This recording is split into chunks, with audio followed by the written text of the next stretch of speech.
Blog Talk Radio. So the Most High is going to stop the flowing of the people going into that country. Read. Jeremiah chapter 51, the end of verse 44. Yea, the wall of Babylon shall fall. Verse 45. My people, go ye out of the midst. Hold up, read that again. My people, go ye out of the midst. I think within this chapter, he said flee and get out of her around 3-4 times. Right? Read. My people, go ye out of the midst of her, and deliver ye every man his soul from the fierce anger of the Most High Ahijah. And let your heart faint, and ye fear for the rumor that shall be heard in the land. A rumor shall both come 1 year, and after that in another year shall come a rumor. And wars and rumors of wars. You hearing about it, and because it's not happening, you think it's not going to happen. Read. Verse 46, end of verse 46. And violence in the land, ruler against ruler. Verse 47. Therefore, behold, the days come that I will do judgment upon the graven images of Babylon, and her whole land shall be confounded, and all her slain shall fall in the midst of her. Then the heaven and the earth, and all that is therein, shall sing for Babylon, for the spoiler shall come unto her from the north, saith the Most High Ahijah. As Babylon hath caused the slain of Israel to fall, so as Babylon shall fall the slain of all the earth. Ye that have escaped the sword, go away, stand not still. Remember the Most High Ahijah afar off, and let Jerusalem come into your mind. Listen to this clear. Ye that have escaped the sword, that means you escape the destruction that's coming to Babylon, go away and stand not still.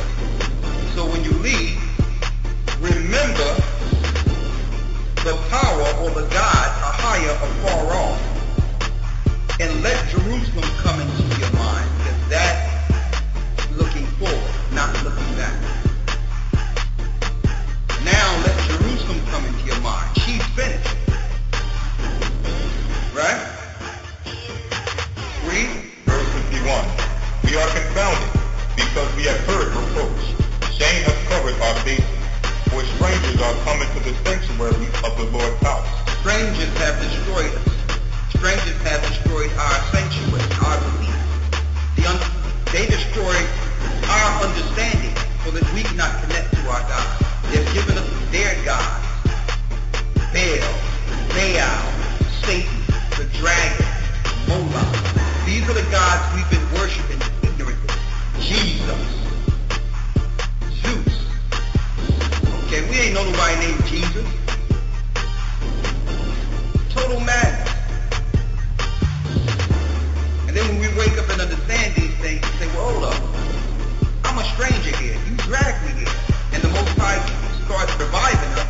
They be like, okay, we have one who's the extremist. You're a terrorist. Read on.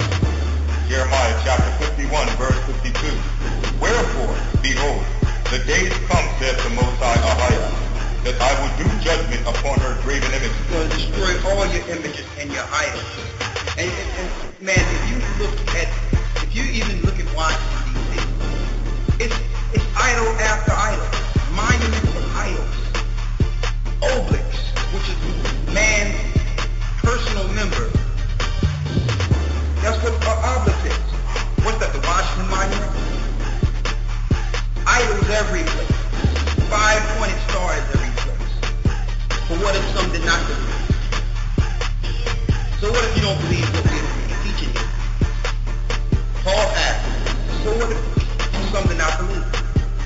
Shall your unbelief make the faith of God without effect? You mean the Most High is going to stop his whole program because you don't believe something?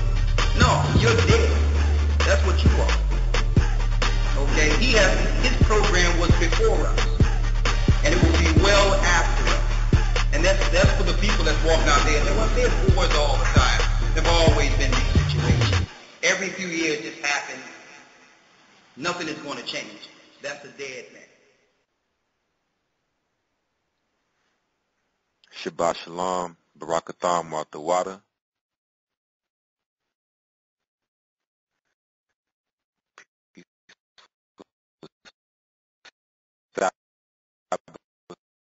All right, so hopefully I'm back now. Looks like I lost some connectivity there for a moment. And we've been gone for a couple of weeks, been on a brief hiatus, so hopefully we're back now. And going forward, we can, come out every week and continue to provide information as we go into this new pagan year of 2014 and bring forth the truth and what appears to be an interesting year with everything that's unfolding and planned to happen for 2014. All right, but before we get started with the show, I want to give all praises to the Most High, Ahaya, in the name of His Son, Christ Yeshua, for having another opportunity to partake in the Sabbath as we go into the new day, Friday night, and also to have the chance to have another broadcast here on Blog Talk Radio for the Gathering of Christ Church. All right, we definitely have, as always, a packed show full of information. So it'll be the Most High's will. We're going to go through all of that for you, brothers and sisters, tonight. And before we do, we're going to go into some church announcements. That way, for any new members, anybody that may not know, ways that you can reach the church and different forums where you can listen or participate and follow the church. All right. We have actually Blog Talk Radio is on 3 nights a week for the Gathering of Christ Church. And we're going to get the scripture for the broadcast. So we're going to go to St. Matthew chapter 24, verse 20. And it reads, "But pray ye that your flight be not in the winter, neither on the Sabbath day." All right, the reason that this is the scripture for the show is twofold. Because one, the show is called Friday Night Sabbath. And a lot of people may not know the Sabbath day is the last day of the week. And also, they may not know that it actually starts Friday night when the sun goes down.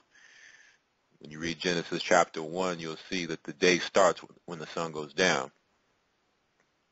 Matthew 24 was prophetic, was future prophecy spoken by Christ to the disciples at the time of 70 AD, which is past, and also the times upon his second coming. So it shows here that the Sabbath is still in effect. All right. Also, coming out of Babylon, because coming out of Babylon is spiritual, it's mental, and it's physical. And the same things they did during 70 AD we can learn from. All right, because they're going to use the same methods, the same methodology, and their agenda is all the same. All right, the abomination of desolation, which is the actual, what the scriptures refer to as Jacob's trouble, and the enemy, along with Satan, coming against the children of Israel. All right, so Christ gave us warning that they'll attack in the wintertime, which we are in the winter right now, and the Sabbath day, both times of preparation. And, the Sabbath is a time we separate ourselves from the world, those that keep the Sabbath. And we have to be aware that in these times, as we get closer to the end, that we must be aware of what's going on around us in prophecy and news and current events, things like that, going into the Sabbath. Because this is when the enemy will try to come against us. So on Friday night Sabbath, coming out of Babylon, we go into the news, the current events, Bible prophecy, so that we aren't caught off guard, at the same time being able to keep the Sabbath holy. All right, so we start the Sabbath off with some news here, and first things first, some basically, I would say some popular news this week. Before we go into basically the majority of what we're going to discuss tonight, which is on pre-crime and the government using technology as a way to say that they are able to predict future crimes and convict people before they commit crimes. Before we go into that information, we're going to talk about a article here on rawstory.com. And this story, the headline says, Satanic Temple unveils 7-foot goat-headed Baphomet statue, Oklahoma Capitol. Monday, January 6, 2014. It says the Satanic Temple, a religious group based in New York City, on Monday unveiled their design for a monument they hope to erect at the Oklahoma State House. The 7-foot-tall monument would include a goat-headed Baphomet figure sitting cross-legged on a stone slab flanked by 2 smiling children. The monument would also include quotes from poets Lord Byron and William Blake. The monument has been designed to reflect the views of Satanists in Oklahoma City and beyond. The statue will serve as a beacon calling for compassion and empathy among all living creatures. The statue will also have a functional purpose as a chair where people of all ages may sit on the lap of Satan for inspiration and contemplation, spokesman Lucian Greaves explained. The group offered to donate a monument last month after State Representative Mike Ritz and conservative Christians were allowed to erect a Ten Commandments monument on the State House grounds. Lawmakers in Oklahoma, however, have insisted that the Satanists should not be given the same treatment as Christians. This is a faith-based nation and a faith-based state, Representative Earl Sears said. I think it is very offensive they would contemplate or even have this kind of conversation. After other groups, including PETA and the Church of the Flying Spaghetti Monster, asked for their own displays, the Oklahoma City Capitol Preservation Commission placed a moratorium on new monuments at the State House. But the Satanic Temple insists erecting a monument of their own is within their constitutional rights. Our monument celebrates an unwavering respect for the constitutional values of religious freedom and free expression, Greaves explained. Satanism is a fundamental component at the genesis of American liberty.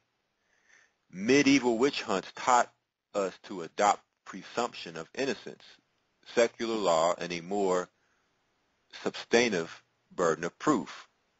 Today we are rightly offended by the notion of blasphemy, laws, and divine fiats. Acknowledging wrongful persecutions has helped shape the legal system that preserves the sovereignty of our skeptics, heretics, and the misunderstood. It has shaped a proud culture of tolerance and free inquiry. This is to be a historical marker commemorating the scapegoats, the marginalized, the demonized minority, and the unjustly outcast. The group hopes to raise $20,000 by January 17th to build the monument. We trust that this unique monument will also prove a favorite tourist attraction to Oklahoma's capital for years to come, Greaves remarked. All right, and that's the end of that article. And when I saw this, so many things just jumped out at me. One being that Oklahoma is a home state for me. And being from there and knowing that this is going on it was just really just blew my mind. I was perplexed, but I wasn't surprised due to the fact of the times we're in and also the fact knowing what America represents in the Bible. All right.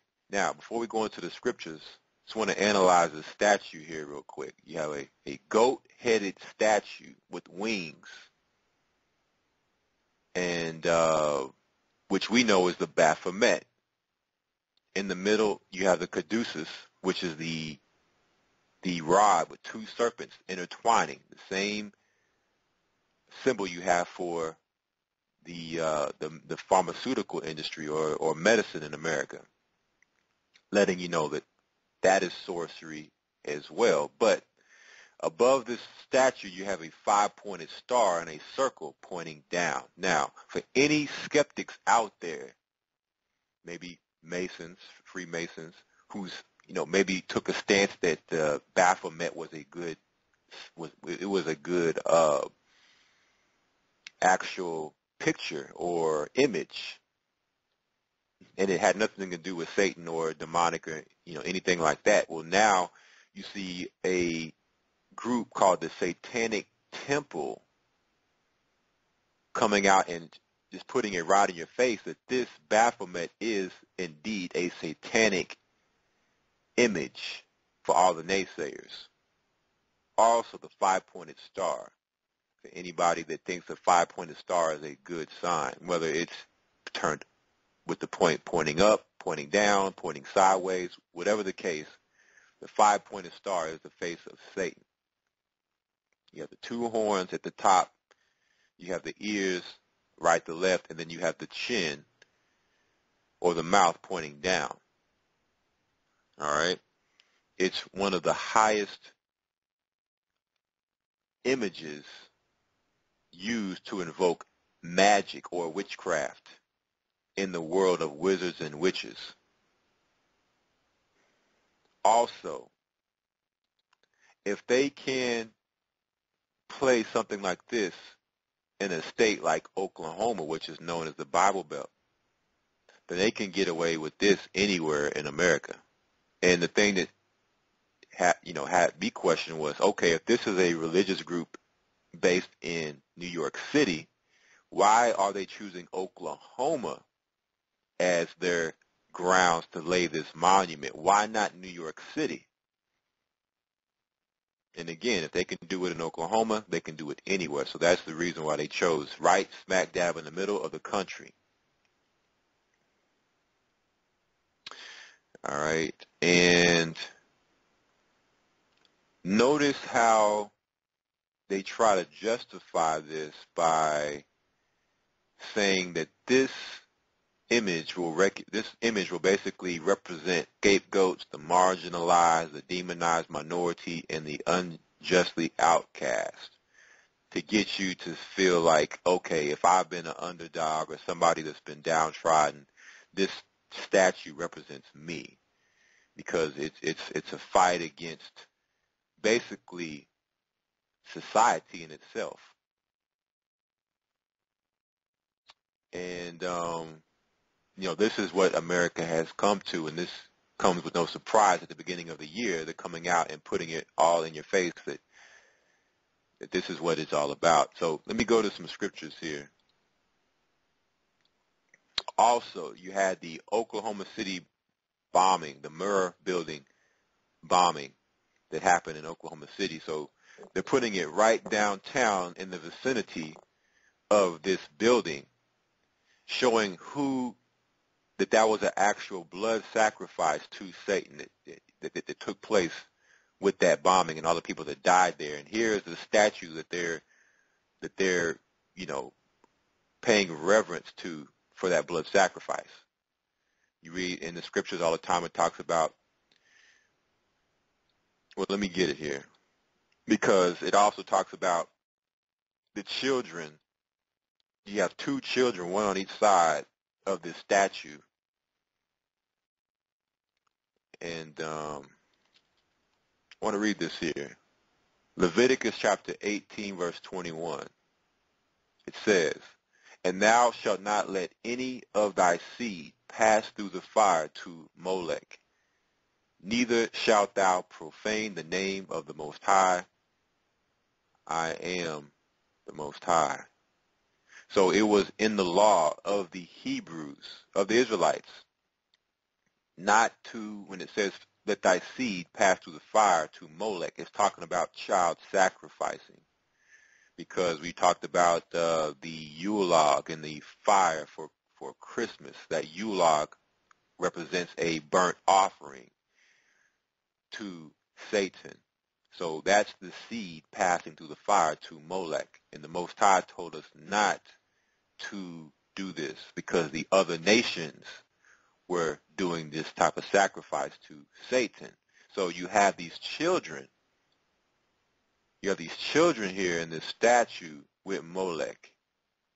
And this is what they're setting up for you to come and sit on the lap of this statue, you and your children, so you can pass them through the fire mentally and spiritually. And we know that the fire offering to America is coming soon with her judgment and destruction.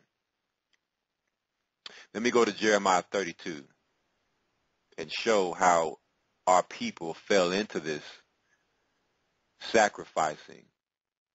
And now you can understand why the so-called minorities, the African American, the Hispanics, the Native Americans, you can understand now why we are in the condition we are in today, because this is what our ancestors did in the past, and we continue to do these things which continue to keep us in bondage to the beast and its system.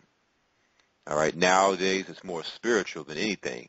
But if we're breaking these commandments spiritually, regardless if you're actually bringing your child to sacrifice physically, you're still breaking the commandments. You're still breaking the law. You're still fornicating and worshiping after other gods. Jeremiah 32, verse 35.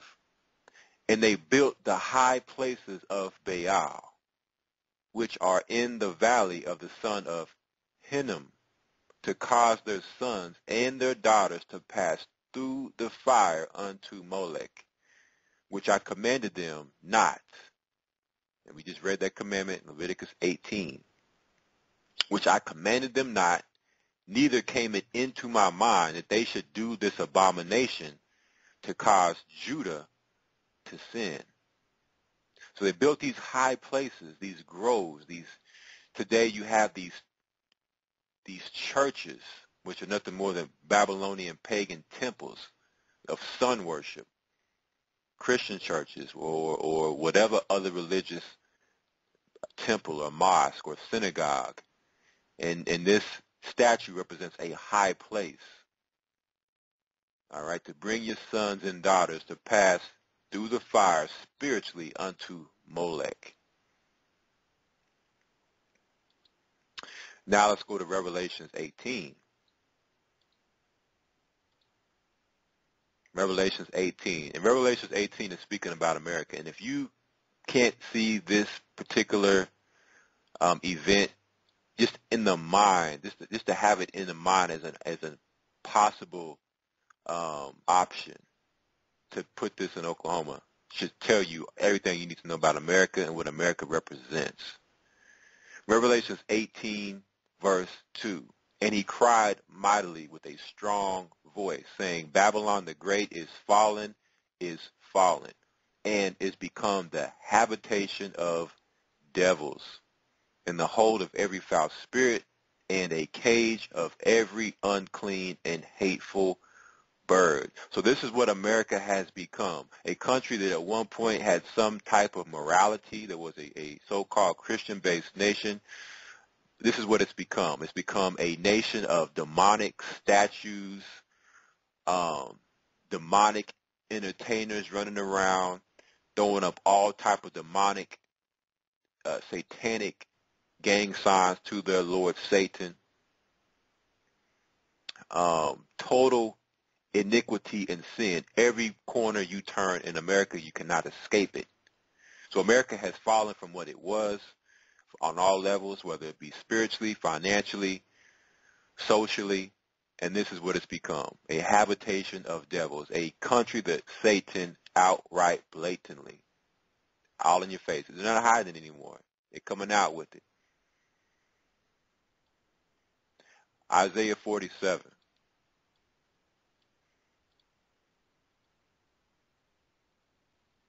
Verse 1, come down and sit in the dust, O virgin daughter of Babylon. Sit on the ground. There is no throne, O daughter of the Chaldeans. For thou shalt no more be called tender and delicate. So America has fallen and become the habitation of devils. So it's no more to be called tender and delicate. A country that has never seen sorrow, because the sorrow is coming. Verse 2, take the millstones and grind meal, thy locks. Make bare the leg, uncover the thigh, pass over the rivers. Thy nakedness shall be uncovered, yeah, thy shame shall be seen. So now America's true form and true nature is now being seen.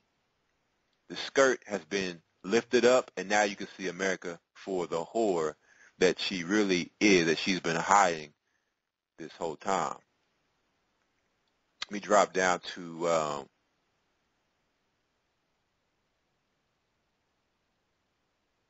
verse. Therefore, hear now this, thou that art given to pleasures, that dwellest carelessly. And just with this statue in itself, you can see why the scripture says America dwells carelessly. That sayest in thy heart, I am. So America has said in its heart that it is God, that it is the Most High, that it can do whatever it wants and there's no repercussion. Thou sayest in thy heart, I am, and none else beside me. I shall not sit as a widow, neither shall I know the loss of children. So that's what America thinks, or the people of America. But these two things shall come to thee in a moment, in one day, the loss of children and widowhood. So, America, you want to bring your children to this satanic statue and let them come worship and sit on its lap and sacrifice your children to Moloch spiritually? You're going to lose them physically. It's what the scriptures say, the loss of children and widowhood, meaning you're going to lose all your men. All right, and that's the reason why a man will be more precious than fine gold. And there will be so many women without children, without husbands, no men. It says, they shall come upon thee in their perfection, for the multitude of thy sorceries, and for the great abundance of thine enchantments. Because this is what America is all about, perfecting a multitude of sorceries. Again, you see on the lap of this Baphomet statue, the caduceus, which is the symbol for the medical industry and the pharmaceutical industry, which is sorcery. All the different religions America represents sorcery. And for the great abundance of thine enchantment. So America is obsessed and entrenched with enchantments. Witchcraft, magic, spells, everything is centered around that in American society, where that now has been accepted as being good. That which the Most High said is evil, now America has turned to good, or make you think it's good. Verse 10, for thou hast trusted in thy wickedness. Thou hast said, none seeth me. Because remember, America wore the skirt, and you couldn't see that she was a whore. She's covered up. But the skirt is now lifted and unveiled to show who she really is. Thy wisdom and thy knowledge, it hath perverted thee. So everything that America was founded on, all the wisdom and knowledge of this world, after demonic enchantments and sorceries, has perverted America. And thou hast said, in thine heart, I am, and none else beside me. Therefore shall evil come upon thee. Thou shalt not know from whence it riseth, and mischief shall fall upon thee. Thou shalt not be able to put it off. So America, all of this, what you're doing and what you're accepting and not speaking out against, you're not going to be able to put off the judgment that's coming, because you're not standing up for the wickedness and the evil that's taking place here. You're just letting it fall by the wayside. So the judgment that's going to come is going to come the same way. You're not concerned with the wickedness. The Most High is not going to be concerned with the judgment that's coming. Thou shalt not be able to put it off, and desolation shall come upon thee suddenly, which thou shalt not know. So when this happens, it's going to happen fast. And America, the American country, America as a whole, is not going to see it coming, or at least didn't think it would happen that fast. One day, everything just seems to be normal. The next day, you wake up and it's total hell on earth in America. You're fighting for survival on a level that Hollywood, which is sorcery, couldn't even show you on the big screen. Verse 12, stand now with thine enchantments, and with the multitude of thy sorceries, wherein thou hast labored from thy youth. If so be thou shalt be able to profit, if so be thou mayest prevail. So the Most High is saying, America, you stand with all of this witchcraft and these enchantments and these sorceries, all of this wickedness that you've actually been a part of since your youth, since the beginning. And what a lot of people are going to come to find out, these so-called patriots that love America, which more than likely, if you're a patriot, America was never the place that your ancestors were born in. It was a place your ancestors stole, a land that was stolen. So it's not your country. But those same ancestors, like George Washington, Thomas Jefferson, John Adams, all of those people that they say are the founding fathers of America, people say, oh, those were Christian men. Well, the scripture says that all of this wickedness that's taking place that you're now seeing in America has been there since its youth. It's just now being revealed. What's done in the dark will come to light. So these men were not Christians at all. They were Masons. When you do the research, they were Satanists. They were using Christianity as a cloak to hide their Satanism, as a way to come out and do what they did and nobody would know. That's why now skirt has been lifted up. They wouldn't have been able to do it without that cloak. And if you think the First Amendment, when they created the Constitution, was freedom of religion, meaning you can worship any God you want to worship. Now, how about that for a Christian-founded nation, a so-called Christian-founded nation, and so-called Christian founding fathers? So now it paves the way for groups like the Satanic Temple to now come in and have the same rights as all other religions. As Christians, Christians want to put up the Ten Commandments in the capital of a place like Oklahoma. Now the Satanists have the same rights as you through the First Amendment. When the First Commandment says, "Have no other gods before me." Thou art wearied in the multitude of thy counsels. Let now the astrologers, the stargazers, the monthly prognosticators stand up and save thee from these things that shall come upon thee. So America, all the demonic enchantments that you trust in, the astrologers, the stargazers, those are your gypsies and your horoscopists, those that read your palm, the monthly prognosticators that tell you your sign and, you know, what to expect this month for you and your birthday. The Most High is saying, these are the people that you trusted in, these witches and wizards. Now let them save you from the destruction and judgment that's coming. All right, you put your stock in them and you worship them and did the things I said not to do, the things I hate. Now let's see these things save you. Now let's see these people save you from what I'm about to do to you. Verse 14, behold, they shall be as stubble. The fire shall burn them. They shall not deliver themselves from the power of the flame. There shall not be a coal to warm at, nor a fire to sit before it. So that's the judgment of America. The modern day Sodom and Gomorrah, to be judged the same way as ancient Sodom, through fire. There's your burnt fire sacrifice to Molech. Because in America, they're getting you to worship Satan, whether you're in the Christian church or if you're all the way to being an atheist or part of the Satanic Temple, you're worshiping Satan because you're not following the Bible, the commandments and the scriptures that were written, given to us to follow. You're following man. You're following these witches. You're following these wizards. They're getting you to sacrifice yourself spiritually.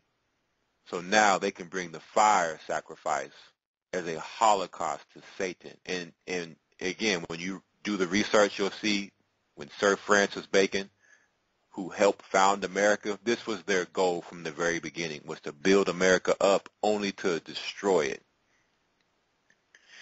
To create a society only to offer them up as a burnt sacrifice or a burnt offering to Moloch or Satan, a holocaust. All right, so if you can't see that, if you don't see what's going on in America, you don't see all the, just within entertainment itself, the people that are propped up to be idols and what they chase after and run after. Video after video that's coming out that's showing how satanic society has become in America. If you can't see that it's fallen and become a habitation of devils, and that the scripture says, come out of her, my people, so that you don't continue supporting this sin, so that you don't continue feeding the beast, going to work every day, paying taxes to continue to keep it going, to partake not in the plagues that are coming.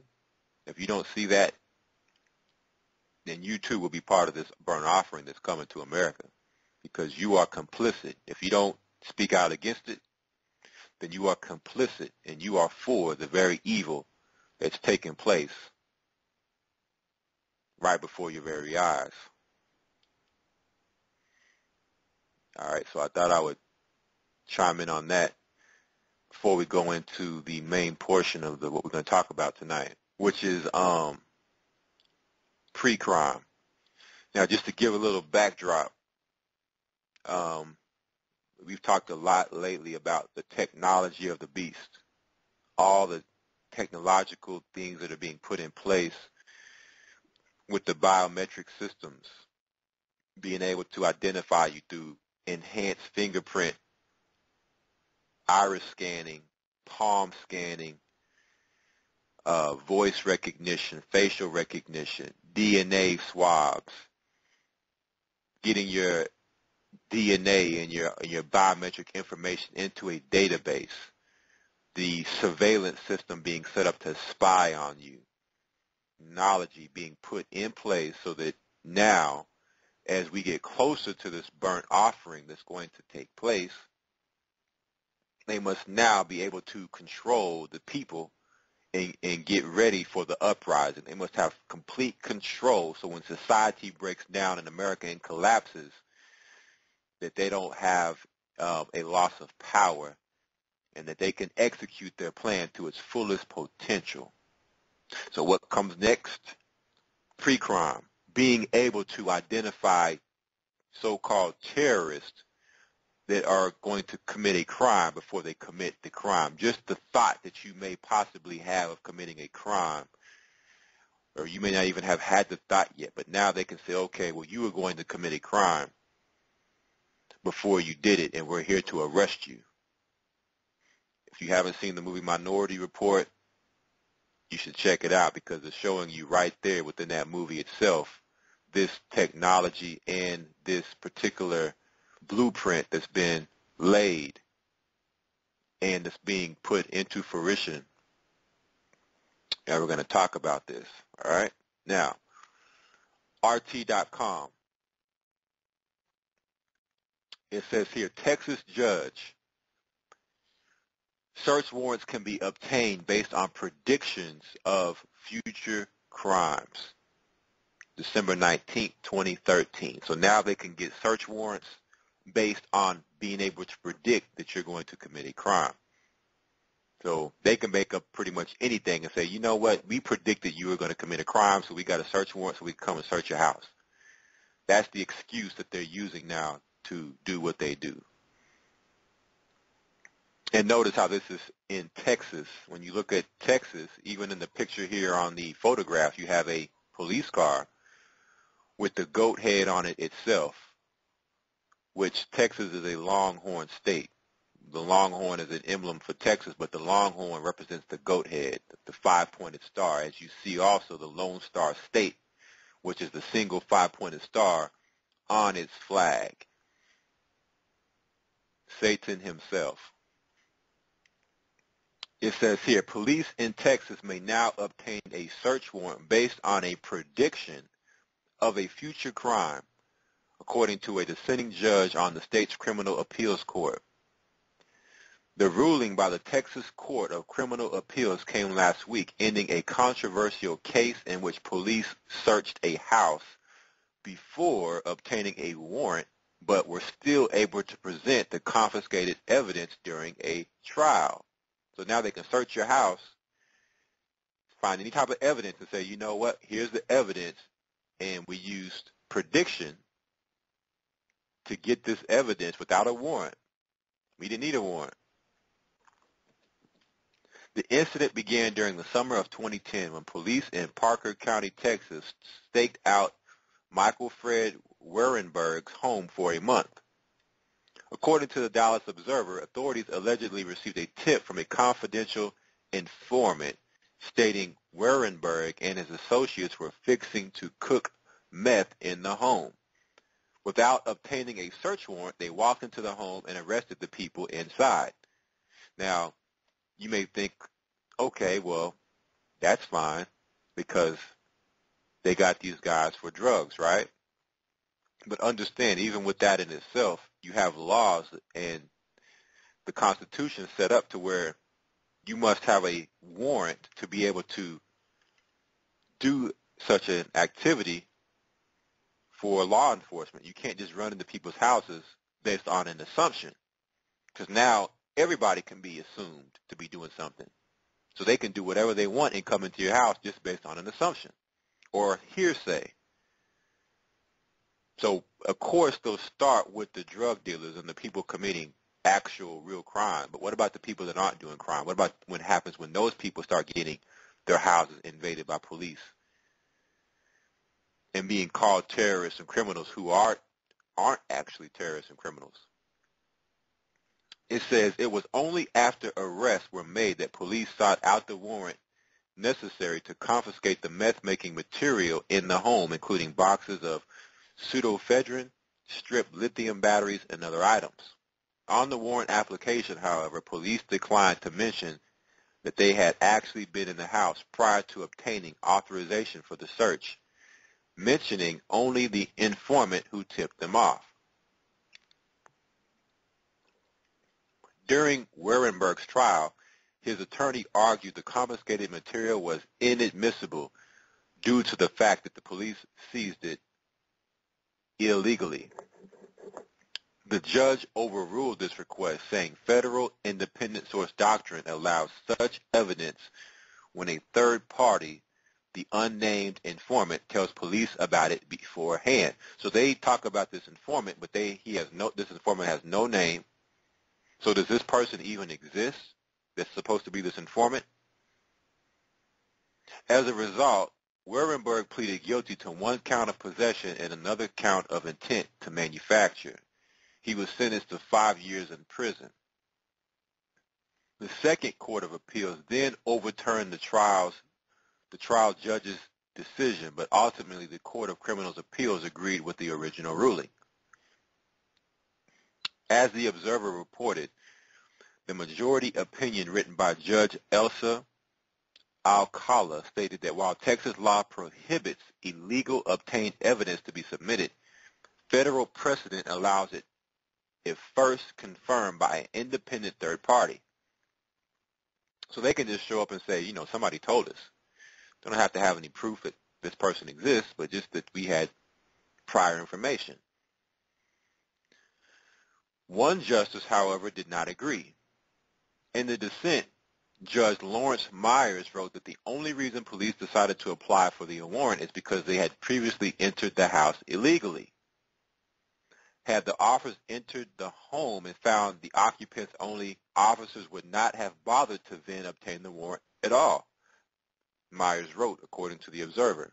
It was only after unlawfully entering and finding suspicious activity that they felt the need to then secure the warrant in order to cover their tracks and collect the evidence without the taint of their entry.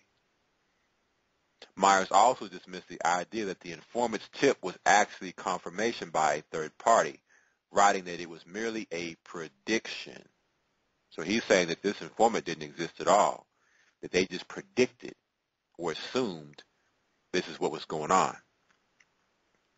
Search warrants may now be based on predictions of the commission of future crimes, the judge wrote. So based on predictions now, they can say, well, we had insight from an informant that you were doing such and such, and this is the reason why we kicked your door in. What happens when the police evidence on you and things that you're not doing? They just, oh, well, here's some drugs over here. It looks like this is yours.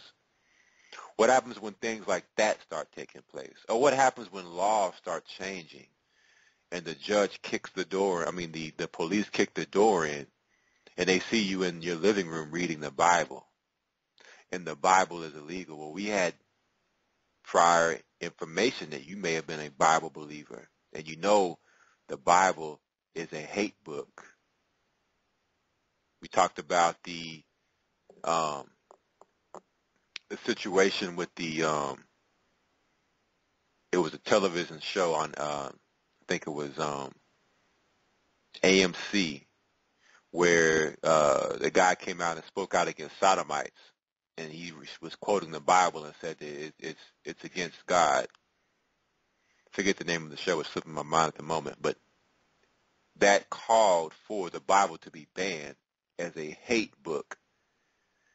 So now you start looking at people who fit the description of radical religious fanatics who could possibly commit crimes, people that are speaking out against government. These could possibly be terrorists that could plant bombs and do this and do that. It's all within their watch list. When you look at the FBI in their watch list, they have all of these groups as possible potential terrorists. And the Black Hebrew Israelites is one of those groups that they have listed. It's the reason why they've created radical jihadists in Islam. So now they can switch that narrative to anybody that's a radical about their faith or spirituality could do the same thing. You could be a suicide bomber or whatever else type of story they want to cook up. This is where it's going. Let's get more information here. Tuesday, April 12th, 2011. This comes off activistpost.com. IRS to increase pre-crime enforcement. Did you ever see Minority Report?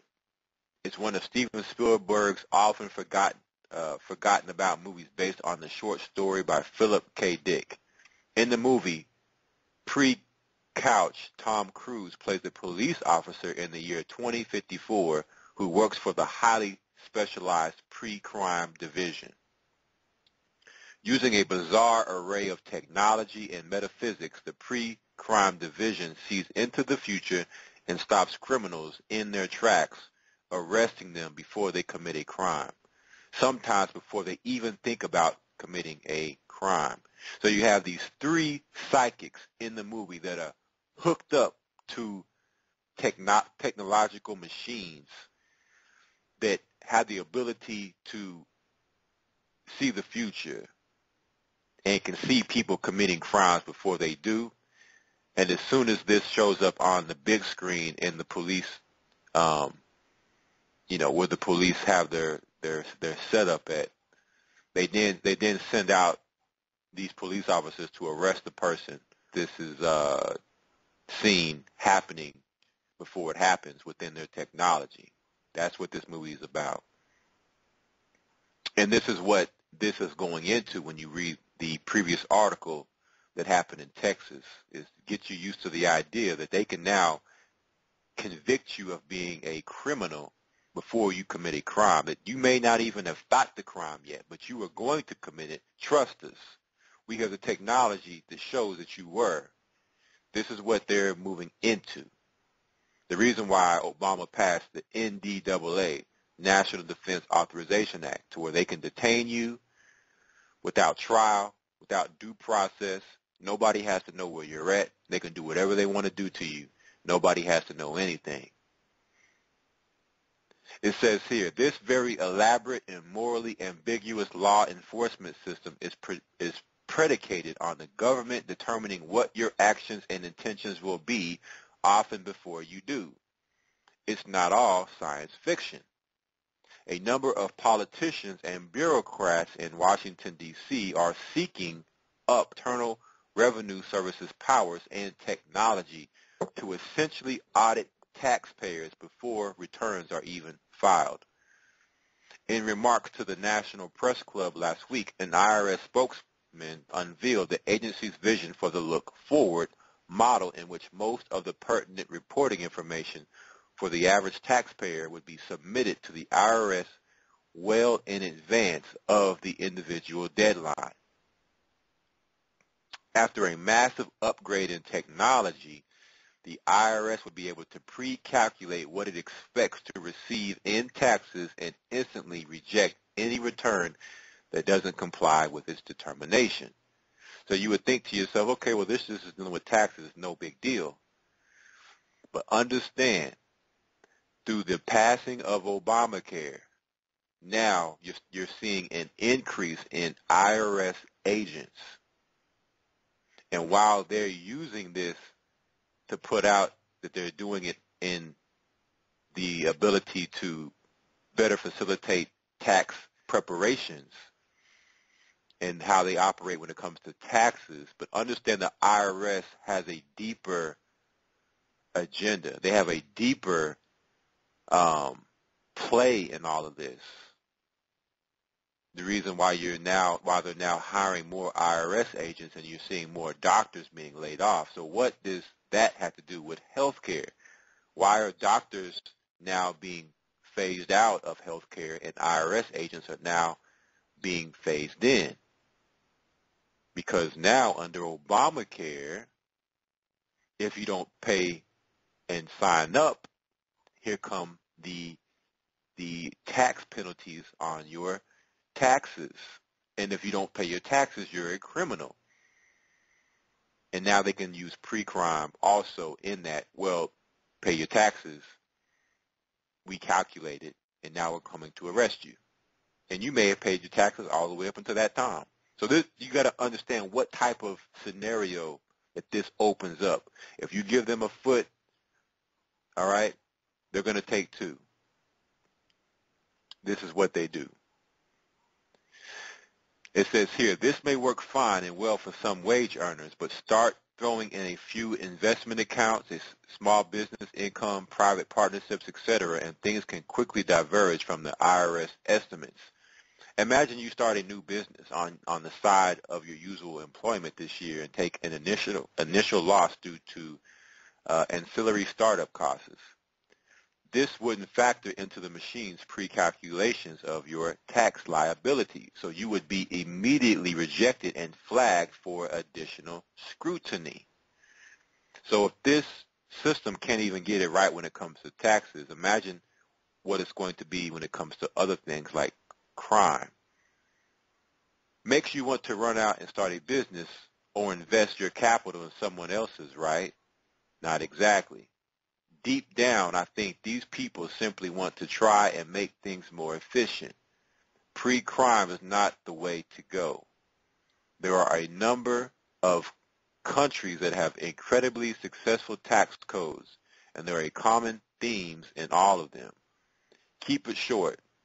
The Baltic countries are a great example of this. The entire Estonian tax code is about 70 pages, roughly 1/1000th the size of the U.S. tax code, which is still prone to much interpretation.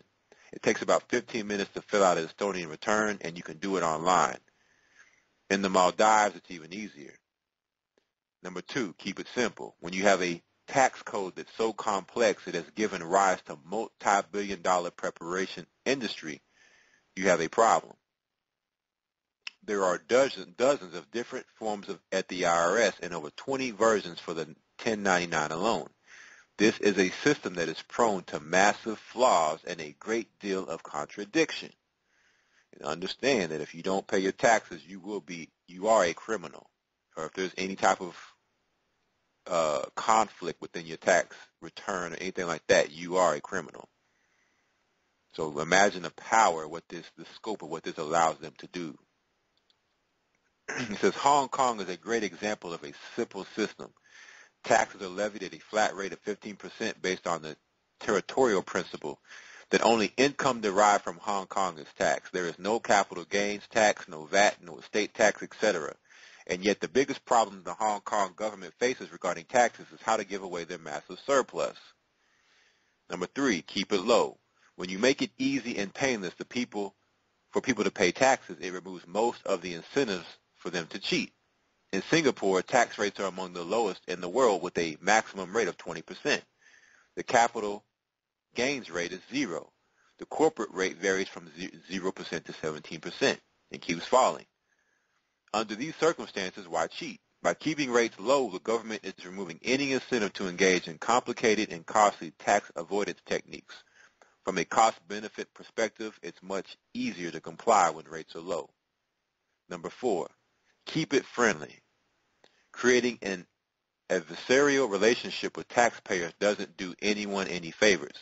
One of the key themes of the world's most successful tax regimes is that they do not operate like a police agency that's out to get people. This is a massive hurdle for the IRS to overcome. Perhaps the polar opposite of this is in Switzerland, where tax evasion is considered a civil matter, not a criminal matter. In Switzerland, the local cantonal tax authorities actually compete with each other for your business, rather than sticking you up for cash under penalty of imprisonment. The U.S. government is now searching for answers. Behind closed doors, politicians are likely admitting to each other that the kitty is empty and they're completely bankrupt. They don't have to look far for solutions. The best models in the world are already in practice and have been successfully implemented. Rather than making things easier, less painful, friendly, and simpler, the U.S. government seems to be taking the opposite approach, hiring more agents to sniff out suspicious activity defined in their sole discretion, raising taxes and relying on fear and intimidation. So under Obamacare, this gives them an excuse to hire more IRS agents. Do exactly what this article is saying that they're doing. So America is not taking the opposite approach of trying to make things easier when it comes to taxes. They're trying to make things harder. It's a reason for that.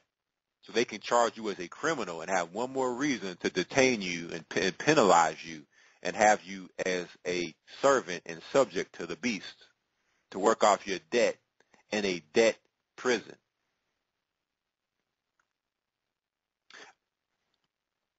Finishing off, it says, I suspect this path will have the opposite effect.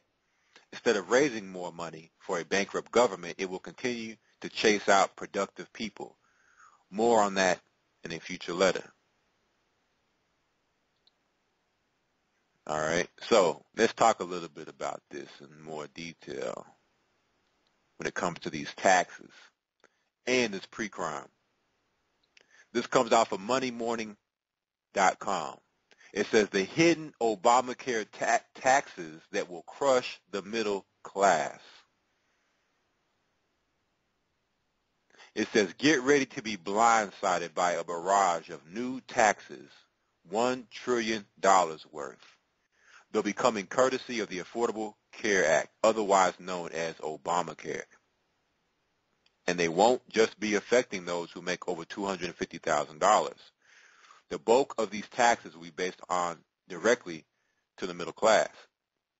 That's because while the majority of these stealth taxes were designed to be taxes on businesses, they're actually transferred directly to ordinary citizens.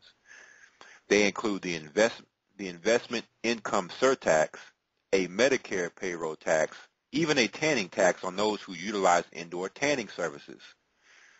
Many of those hidden taxes, especially those on hospitals, insurers, and medical device manufacturers, will ultimately be passed on through higher health costs. And Michael Tanner, an expert on the healthcare law, said Michael Tanner. In fact, analysts estimate Obamacare will cost the average taxpayer nearly $6,000 in extra taxes as early as next year, which I believe is for this year. Obamacare tax hikes stoke outrage. Many of the Obamacare taxes are already in effect. Others will hit January 1st, but they are already infuriating millions of Americans.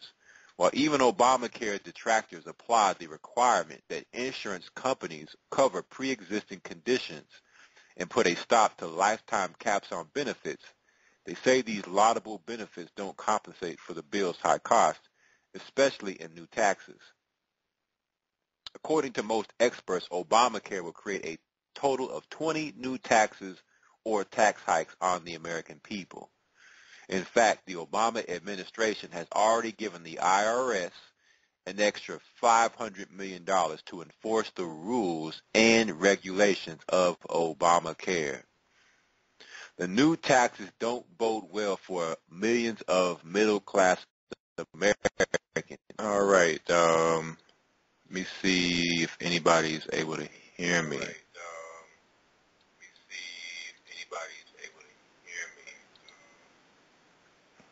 All right. So it looks like I'm coming in now. Definitely some weird events happening. I can call into the queue, but I cannot host the show.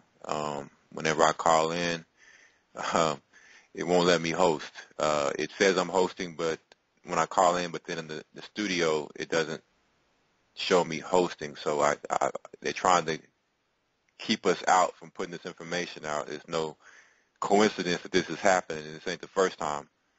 But we can get around their little games they're trying to play here.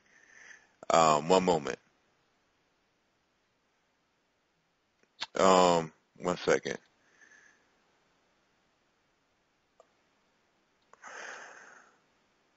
Brother Shamnawala, can you hear me?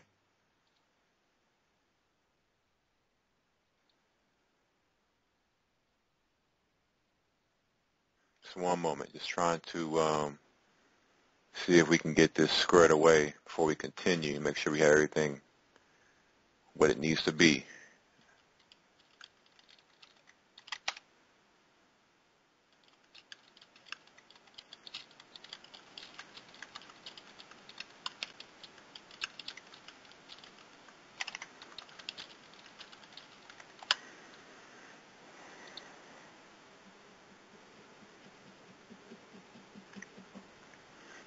One moment. Real quick, we're going to take a quick break and try to get this squared away real quick, and when we come back, we'll finish up where we left off. All right? We'll be right back. Yeah. Hope y'all had fun being up. Got a real Jew standing up. Bring it on. Jews woke up, hope that y'all have fun, trying to be like us, yeah. Israelites stand up, Standing up all over the world. I see the real Jews woke up, hope that y'all have fun, trying to be like us, That's right. Israelites stand up, standing up. Yo, Kadam, That's right, gotta get the facts right, the higher, the doctors. Prescription to act right. The lie, we slaves. Why slaves don't fight? Deception, we black. Cause that's opposite light. They be like lie after lie, made long enough. Change the name and color of Christ as if they wasn't wrong enough. Try to keep us sleep with dope, but it isn't strong enough. Try to feed us monkey stuff, but they ain't King Kong enough. Got that eye. Here's some proof of God, all for us. Give me some of that COVID spray to keep the demons off of us. Let me get that red pill. Thank you, Mr. Morpheus. From a slave to a king. What a metamorphosis. Voila. Matter of fact, Salakia. Abba, the water. Thank you, Father, for the bread and water. And milk I stress. Rest in peace. Now we above the rest. I'm blessed. I see the real Jews woke up. Hope that y'all have fun. Trying to be like us. I hope y'all had a ball. Hope y'all had a ball, man. We standing up. I hope y'all had a See the real Jews woke up. Hope that y'all have fun. You had a nerve to hate us. Even turn around and want to beat us. Standing up. Yo, Aquan, come on, tough, man. The most I'm mad cause the word ain't got no truth to say. I'm just trying to enlighten you on what the scriptures say. My color make them pray, and the culture sway. Cause I wanna do exactly what the Bible says. I'm just trying to stand up and if you ain't been heard, I ain't tripping. Do your thing and don't bring that this way. Cause demons ain't in the ground trying to catch this prey. That's why I pray every day to keep you Satan away. We've been lied to his Negroes, he feels to slaves. 3 and 8 we still captives today. They done took off the chains and got our mind enslaved. For the almighty dollar we still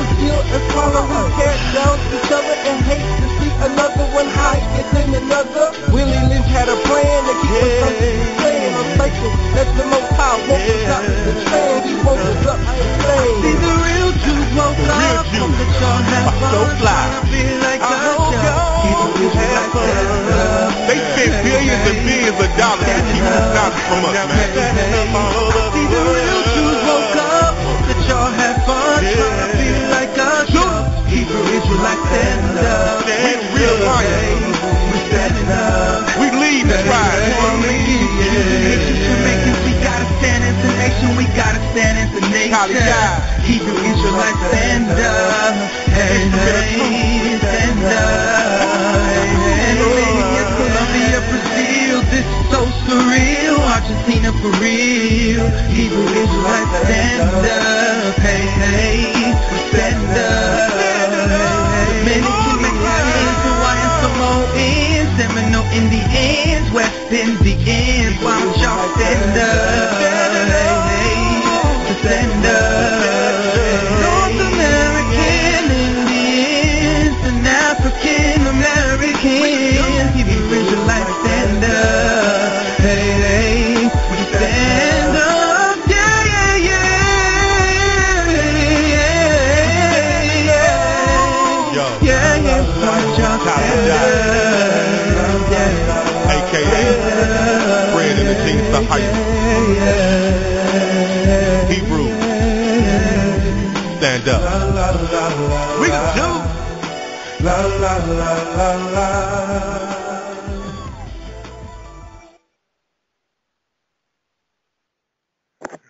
All right, Shabbat Shalom, we're back. We tried to navigate around the technical difficulties, but it's appearing that these aren't technical difficulties at all, but the enemy at work, as somebody else has tried to host other than me, and he's getting the same result. So this is what happens. This is what they do when you start bringing out the truth. These are the type of obstacles that they put in your way to try to stop it. But, you know, we're going to continue to keep pushing forward with the truth. In any manner we can. So let me pick back up where we left off. We have about 50 minutes left in the show, so it looks like at that time, if we can't get a host in to host the show, it will cut us off. But we'll continue for the rest of what we do have. All right, so leaving off, we were talking about the Obamacare and the taxes that are coming with it that will crush the middle class, all right? So let me pick back up in the middle of this article. It says, of course, the Obamacare plan was primarily designed to decrease the number of uninsured Americans and reduce health care costs. Many experts are saying it will have the exact opposite effect. That's just one of the reasons why Republicans hope to defund Obamacare before January. They claim that the taxes and costs needed to pay for Obamacare will crush the middle class and most U.S. taxpayers, as well as trigger job losses in affected industries. Tax experts say you should try to estimate how much you will have to pay when the law goes into full effect and take precautions to limit the damage to your bottom line. One expert, Dr. Betsy McCaughey, a constitutional scholar with a PhD from Columbia University, recently wrote a bestseller showing Americans how they can not only survive Obamacare but prosper through it. McCaughey claims to be one of the only people in the country, including members of Congress, who has actually read the entire 2,572-page law. Her book, titled Beating Obamacare, Your Handbook for Surviving the New Healthcare Law, breaks the huge bill down into 160 pages of actionable advice. The book, written in an easygoing, easy-to-read style, shows some startling facts about Obamacare not seen in the mainstream press. For example, she points to a little-known passage in the bill that shows how you could get slapped with a $2,000 fine for not having health insurance, even if you do actually have it. She also goes into detail explaining how a third of all U.S. employers could stop offering health insurance to their workers. In one chapter, she shows how ordinary Americans will get stuck paying for substance abuse coverage, even if they never touched a drink or drug in their life. According to McCaughey's research, senior citizens will get hit the hardest. Hip and knee replacements and cataract surgery will be especially hard to get from Medicare in the months ahead thanks to Obamacare, according to McCaughey. She warns seniors to get those types of procedures done now before Obamacare goes into effect January 1st. So hopefully now people can understand why they're hiring more IRS agents than doctors under Obamacare, under this so-called Affordable Health Care law. It's because they're purposefully generating more tax penalties. Even if you have health care, even if you're doing what you're supposed to do, you're still going to be hit hard with tax penalties. And they need these IRS agents now to be pre-crime police to now see who's not going to pay or do Obamacare or anything else related to IRS, and now serve down criminal convictions and suspicions, have you arrested. This is the new world we're living in under Obama and the change he has promised. All right, now moving on to the next article we have here off of activistpost.com. It says here, pre-crime and mind control technologies are already here. August 6, 2013. Should the government be trying to figure out if we are going to commit a crime in advance? That sounds like something out of a Tom Cruise movie, but the truth is that pre-crime technologies such as were portrayed in Minority Report are being aggressively developed, and some have actually already been deployed. We live at a time when technology is advancing at an exponential rate, and it can be really hard to keep up with how rapidly our world is changing, and to control our minds as well. Yes, I know that sounds science fiction, but after I tell you about some cutting-edge research that has been taking place at Harvard Medical School, you might not think that such a notion seems so bizarre. But first, I want to discuss some of the very disturbing pre-crime technologies that the government is working on. One of the most prominent programs is known as FAST, Future Attribute Screening Technology. According to Wikipedia, this pre-crime system is already so advanced that developers claim that it has about an 80% success rate. FAST is a program created by the Department of Homeland Security. It was originally titled Project Hostile Intent. The purpose is to detect malintent by screening people for psychological and physiological indicators in a mobile screening laboratory. So the same DHS that bought 1.5 billion hollow-tipped rounds within the past couple of years is also behind this Minority Report program called FAST. And is it any wonder that they're using the excuse of psychological and physiological indicators when you have people like Aaron Alexis and all of these other deranged, schizophrenic, psychopathic, mass murderers that are going ballistic and killing people in these, so-called terrorist, domestic terrorist shooting sprees.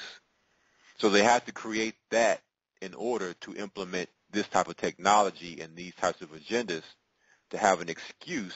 And then once it's in play, now they can determine who is psychologically and physiologically unfit. It'll be to their discretion. If you believe in the Bible and you believe things like America is evil and that you should keep the laws of God, then now you might be psychologically unfit. You might be in a cult. This is how they can spin it.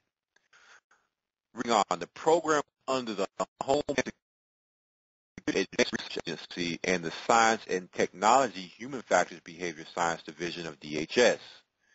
In a meeting held on July 24, 2008, the DHS under Secretary Jay Cohen stated the goal is to create a new technology that would be working in real time as opposed to after a crime is already committed. The DHS science spokesman John Verrico stated in September 2008 that preliminary testing had demonstrated 78% accuracy on malintent detection and 80% on deception. The technology behind FAST is extremely complex, but it can be fooled. So once FAST is operational, you better not get too nervous or have a particularly bad day, because according to Professor Margaret Hugh, the consequences of being convicted of a pre-crime by FAST could potentially include deportation, prison, or death. FAST is currently under testing by DHS and has been described in press reports as a pre-crime program. If implemented, FAST will purportedly rely upon complex statistical algorithms that can aggregate data from multiple databases in an attempt to predict future criminal or terrorist acts, most likely through stealth, cyber surveillance, and covert data monitoring of ordinary citizens.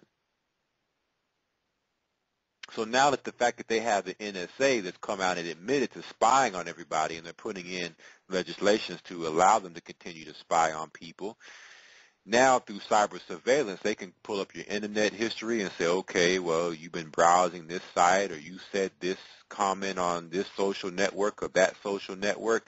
So based upon our statistical algorithms, you qualify as a pre-crime suspect. All right, this is the Orwellian society under the beast, a total twilight zone. It says the FAST program purports to assess whether an individual might pose a pre-crime threat through the capture of a range of data, including biometric data. In other words, FAST attempts to infer the security threat risk of future criminals and terrorists through data analysis. Under FAST, biometric-based physiological and behavioral cues are captured through the following types of biometric data: body and eye movements, eye blink rate, and pupil variation, body heat changes, and breathing patterns. Biometric-based linguistic cues include the capture of the following types of biometric data: voice pitch changes, alterations in rhythm, and changes in intonations of speech. Documents released by DHS include that individuals could be arrested and face other serious consequences based upon statistical analytical assessments. Specifically, projected consequences of FAST can range from none to being temporarily detained to deportation, prison, or death. All right, so they can basically mold this into whatever way they want to say that you are a pre-crime suspect. It's at their discretion under this type of technology. It says, perhaps you are reading this and you assume that the widespread implementation of such a system is still a long way off. Well, if that is what you are thinking, you would be wrong. In fact, pre-crime cameras are already being installed at important transit locations in San Francisco. Hundreds of pre-crime surveillance cameras are to be installed in San Francisco's subway system that will analyze suspicious behavior and alert guards to potential criminal or terrorist activity before any crime has been committed. So if you look suspicious, I mean, whatever their term and definition of suspicious is for suspicious behavior, and with their technology with these cameras, they're saying that they can arrest you, and you haven't even committed a crime. Manufacturer's BRS Lab said it has installed the cameras at tourist attractions, government buildings, and military bases in the U.S. In its latest project, BRS Labs is to install its devices on the transport system in San Francisco, which includes buses, trams, and subways, reports the Daily Mail. The cameras are programmed with a list of behaviors considered normal. Anything that deviates from usual activity is classified as suspicious, and guards are immediately alerted via text message or a phone call. So the next question is, what is their definition of normal? Because that's what these cameras are being programmed not to look for. But anything outside of that, what they consider normal, then the guards and security will be alerted through a text message about your so-called suspicious activity. Equipped with the ability to track up to 150 suspects at a time, the camera build up a memory of suspicious behavior to determine what constitutes potential criminal activity.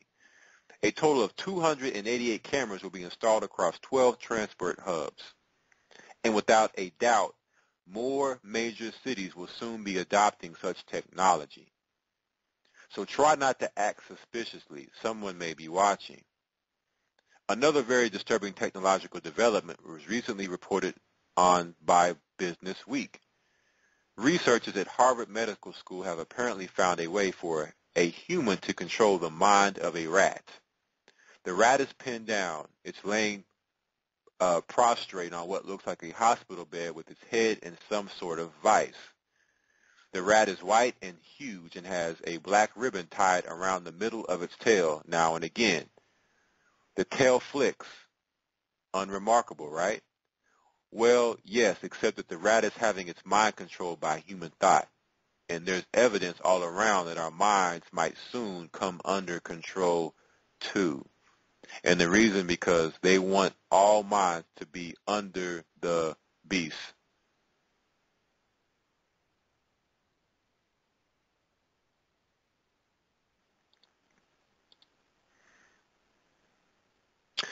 In April, when researchers from Harvard Medical School published the rat video on YouTube, they were demonstrating the creation of a brain-to-brain interface formed between human and vermin. Basically, the human could concentrate on a specific idea, and via something called transcranial focused ultrasound, or FUS, an impulse would be sent to excite the part of the rat's brain that controls tail movement. The experiment worked 94% of the time, with a thought taking about 1.5 seconds to travel from human to rat. So precisely how does this work? A recent Extreme Tech article explained how the researchers are doing this, which brings us neatly onto Harvard's human-mouse brain-to-brain interface. The human wears a run-of-the-mill EEG-based BCI, while the mouse is equipped with a focused ultrasound computer-brain interface. FUS is a relatively new technology that allows the researchers to excite a very specific region of neurons in the rat's brain using an ultrasound signal. The main advantage of FUS is that unlike most brain stimulation techniques, such as DBS, it isn't invasive. For now, it looks like the FUS equipment is fairly bulky, but future versions might be small enough for use in everyday human CBIs. With the EEG equipped, the BCI detects whenever the human looks at a specific pattern on a computer screen. The BCI then fires off a command to the rat's CBI, which causes ultrasound to be beamed into the region of the rat's motor cortex that deals with tail movement. So could this kind of technology eventually be used to control human minds? Probably. And already there have been quite a few other researchers that have achieved some stunning breakthroughs in the field of mind-controlled technology. Back in 2008, Japanese researchers discovered a way to monitor someone's neural activity and figure out what object or word they are thinking of from a constrained set of choices. This year, scientists at Japan's National Institute of Genetics recorded a video of a fish brain forming a thought by figuring out which neurons light up when the animal contemplated food.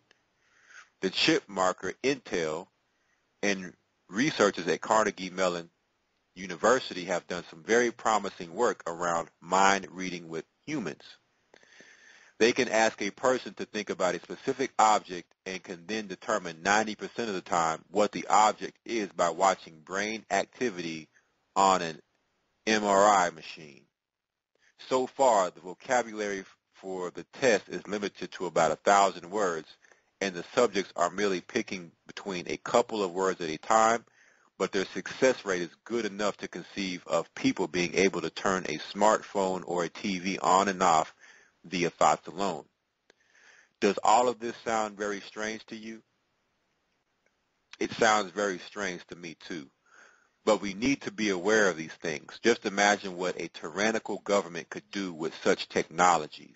It would potentially be able to gain a level of control that tyrants of the past never even dreamed possible. Pre-crime and mind-control technologies are already here, and they will undoubtedly become far more advanced in the future. So how will governments around the world choose to use these technologies? That is a frightening thing to think about. So the technology that we see in the movies is already here, and we know that they're about 50, if not more, years ahead of what they show us and report to having and revealing, right? So we have to lay all of these things out on the board and understand what this agenda is and who it's targeted to.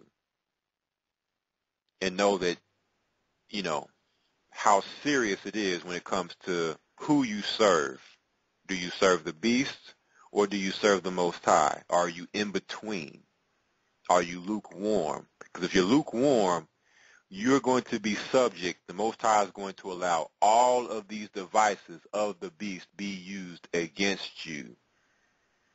And you will be a victim to all of what we're reading here.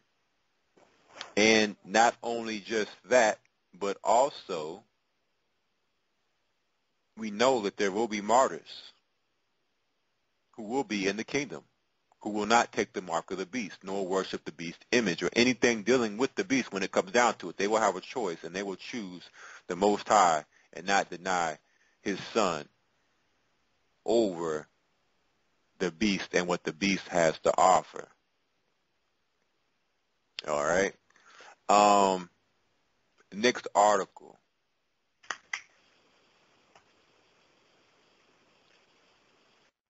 Next article. One moment.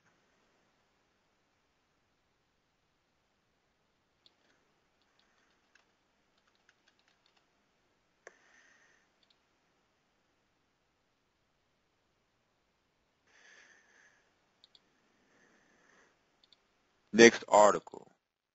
Coming soon. Google pre-crime precog app.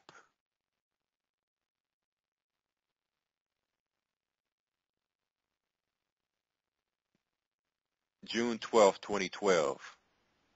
Criminals like this is so easy now that we seem to be raising a generation who are tech savvy in usage, but tech idiots on the implications. Much less how the tech works. At around 3:45 a.m. on March 24th, someone in Fort Lauderdale, Florida, used a mobile phone to Google to pass out a purse. Then the person searched ask.com for making people faint. Then Google people how to suffocate someone and how to poison someone. The phone belonged to 23-year-old Nicole Ockersick. Later that morning, police alleged she and her boyfriend strangled 19-year-old Juliana Mintz as she slept on the floor of their apartment. The Google searches, along with incriminating text messages between Ockersick and her boyfriend, came to light as authorities investigated Mintz's death. But what if they could have been alerted to the suspicious-sounding searches immediately? Could they have rushed to the apartment and saved the girl's life? In Minority Report, police use mutant psychics to predict murders before they happen and lock up the would-be killers. The mutant psychics are fantasy, but when we keep hearing about cases in which people Google their crimes before they commit them, the concept of a police pre-crime unit is no longer so far-fetched. The most interesting thing about the idea of using web searches to predict murders, it might be perfectly legal. So we've talked about Google in the past, the fact that they have the patents now to the electronic tattoo, right? Have the patents to the digital tattoo.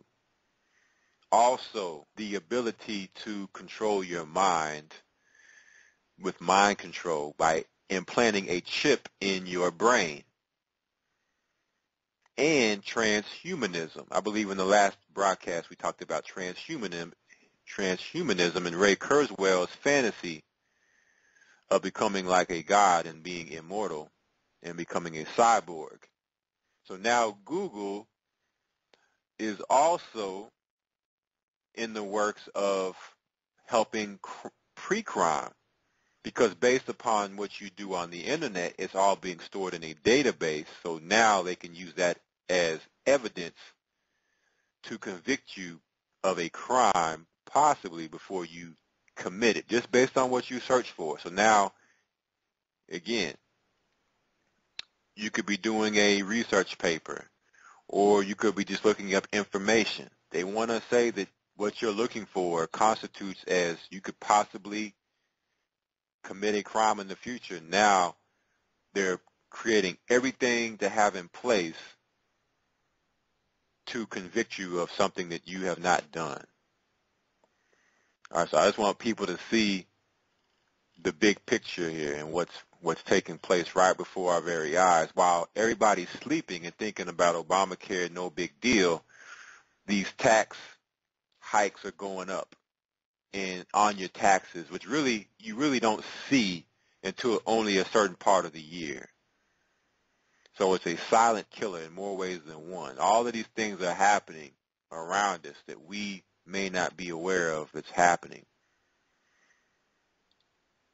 So it's the reason why we talk about these things, so we can be have wisdom and know how to walk in these last days and put ourselves in a best possible survival scenario to escape what's coming.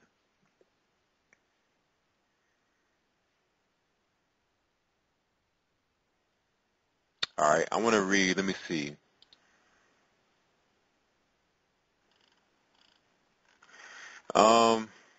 We have about 20 minutes before overtime, so see if I can get through a couple more articles here. All right, this one comes off of the bbc.co.uk. It says, what happens if authorities seize your laptop? January 3rd, 2014. A federal judge in New York has ruled authorities can seize travelers' laptops at the border without citing a legal reason, suspecting the traveler of a crime, or explaining themselves in any way. What happens if they take yours? So now, by suspecting you of a crime, they can now take your laptop. And what happens when they get a hold of your laptop and they see all of, let's say you're you have a high spiritual faith in whatever religion, they can now use that. We read this pre-crime in itself to say, okay, well, you possibly could be looking to commit a possible terrorist act, and we can now convict you of a crime. So understand that for some people, this may not be a big deal to have your laptop taken, but understand that ultimately it's a big deal because, for one, it's your personal property, and how can you be just suspected of a crime and saying you're going to commit a crime just based off an assumption, and then use your personal information to formulate within their minds, however they want to look at it, to determine whether or not you are considered a terrorist based upon what's going on in your laptop. This is the world we live in. It says here, the news over the past year has been filled with stories of the National Security Agency and its surveillance operations and the risk to online privacy. The release of documents obtained by the by former NSA contractor Edward Snowden sheds new light on its global electronic spying program. Yet authorities can also find out about you in a more traditional manner by seizing your possessions at the border. Long ago, the authorities could read your diary. Now they can go through your laptop's hard drive. A federal judge was upholding a policy about border seizures formalized after the 2001 al-Qaeda attacks. If the U.S. authorities choose, they can seize your computer at the border and search it for evidence of criminal activity, foreign intelligence links, or terrorist ties. Political activists, academics, and journalists say they are worried about having their laptops seized when they cross the border. Many of them have responded to the threat by attending workshops run by privacy experts to learn about protecting their data while traveling. Searches of electronic media permitted by law and carried out at borders and ports of entry are vital to detecting information that pose serious harm, says a U.S. Department of Homeland Security official. Paul Rosenweig, a visiting fellow at the Heritage Foundation, a think in Washington, says this should not be surprising. We haven't had any privacy crossing into the U.S. since the country was founded, he says.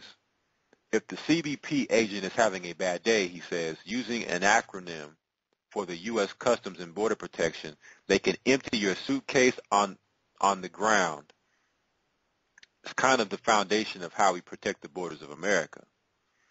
Suitcases, laptops, thumb drives, PDAs are all subject to inspection. If the authorities take your laptop, expect they will copy everything on its hard drive. Afterwards, they may send the copy to the U.S. Army's Criminal Investigative Division in Fort Belvoir, Virginia. That is what they did after they seized the computer of David House, an activist who had been raising money for the legal defense of Chelsea Manning, formerly Bradley Manning. House's belongings were seized when he returned from holiday in Mexico in November 2010. Afterwards, the authorities transferred images and files from his laptop to a forensic machine, according to a U.S. Army Criminal Investigation Command report published by the American Civil Liberties Union in the autumn. During their inspection of your laptop, the authorities will disregard files that are not germane to their investigation, says Rosenweig, explaining that the official policy is to flush all non-criminal data. If they find your pizza recipe or notes to your lover, they'll ignore that, says Rosenweig. You either believe that or you don't, depending on your belief in the government. Afterwards, you get your laptop back. Though not right away. It can take days or weeks for the laptops to be returned, says Georgia Institute of Technology's Peter Swire. Other nations have similar practices. British authorities seized the computer of Brazilian citizen David Miranda at Heathrow Airport under anti-terrorism laws in August 2013. He is the partner of journalist Glenn Greenwald, who has published a series of revelations about the U.S. surveillance programs based on the Snowden documents. Miranda was held for 9 hours. Still, it is rare authorities take an interest in a traveler's laptop. Between October 2008-2009, for example, more than 220 million people traveled to and from the U.S. according to the Department of Homeland Security officials. During that time, authorities searched out about 1,000 laptops carried by travelers. The prospect may be unlikely, but it is alarming. Those who want to keep their data safe can encrypt their hard drives. I encrypt all my confidential information with a very strong program that is probably beyond the capacity of the FBI to break, says Rosenweig. I believe I cannot be compelled to give away the password, which I have never written down. Or you can scrub your laptop clean, storing everything on an external hard drive that you leave at home. Then you know you are safe from prying authorities, at least at the border. All right, so just more to go into with the whole pre-crime and how they can get your information and obtain it without any type of warrant just based on suspicion or prediction or assumption, and then interpret whatever it is that they claim to possibly be in whatever ways that they want to interpret it as. All right. This will be the last article before we go into overtime, which is in 16 minutes. So if you are listening through the internet, it will cut you off in 15 minutes. You'll want to call in. The guest caller number is 646-200-4309. You can simply press 1 if you have a comment or question. When we come back from the next break, we'll take your calls. All right, one moment. So the last article comes off of shtfplan.com, January 3rd, 2014. Government SWAT teams target rugged individuals who grow their own food, produce their own electricity. The dream of many Americans is to get out of the hustle and bustle of the daily city grind. And what better dream to have than to move your family outside of city limits to the countryside so that you can grow your own food, produce your own electricity with solar power, and live outside the purview of an ever-expanding government apparatus. That was the goal for hundreds of residents living on the outskirts of Los Angeles. Many own their land outright and have been living on it for decades without so much as a peep from their local government.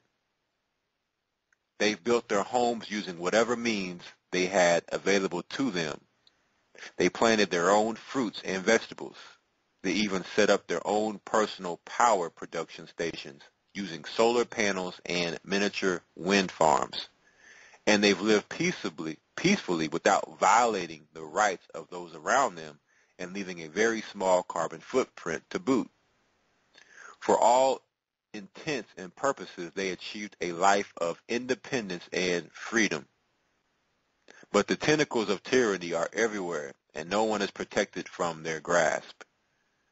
Recently, agents of the Los Angeles County government started paying visits to these rugged individuals. They claimed they were here to help, as one resident puts it. But it's generally the case when government comes knocking, they were there for exactly the opposite. What was once a dream come true for many quickly turned into the new American nightmare. Code enforcement agents for the country showed up in droves, but they didn't come alone. Along with them came heavily armed nuisance abatement teams who raided the homes and land of these peaceful residents as they would those of a terrorist. The collection of rugged individuals who want to live here are being chased away. Last year, the county began performing unannounced inspections on his property. Gallo says he cooperated with the county, clearing brush, then moving his shed, then getting rid of his motorhome. Finally, the county made a demand that shocked him. They told me, "You have to get off the property." I said, "Get off the property." They said, "Yeah, you can't live here." Gallo says county officials told him that neighbors whom they would not identify had complained about unsightly structures on his property. He could keep his land, they told him, but he would not be allowed to live on it. I said, "For what? My closest neighbor is half a mile away. We're not living in Beverly Hills here. This is my home.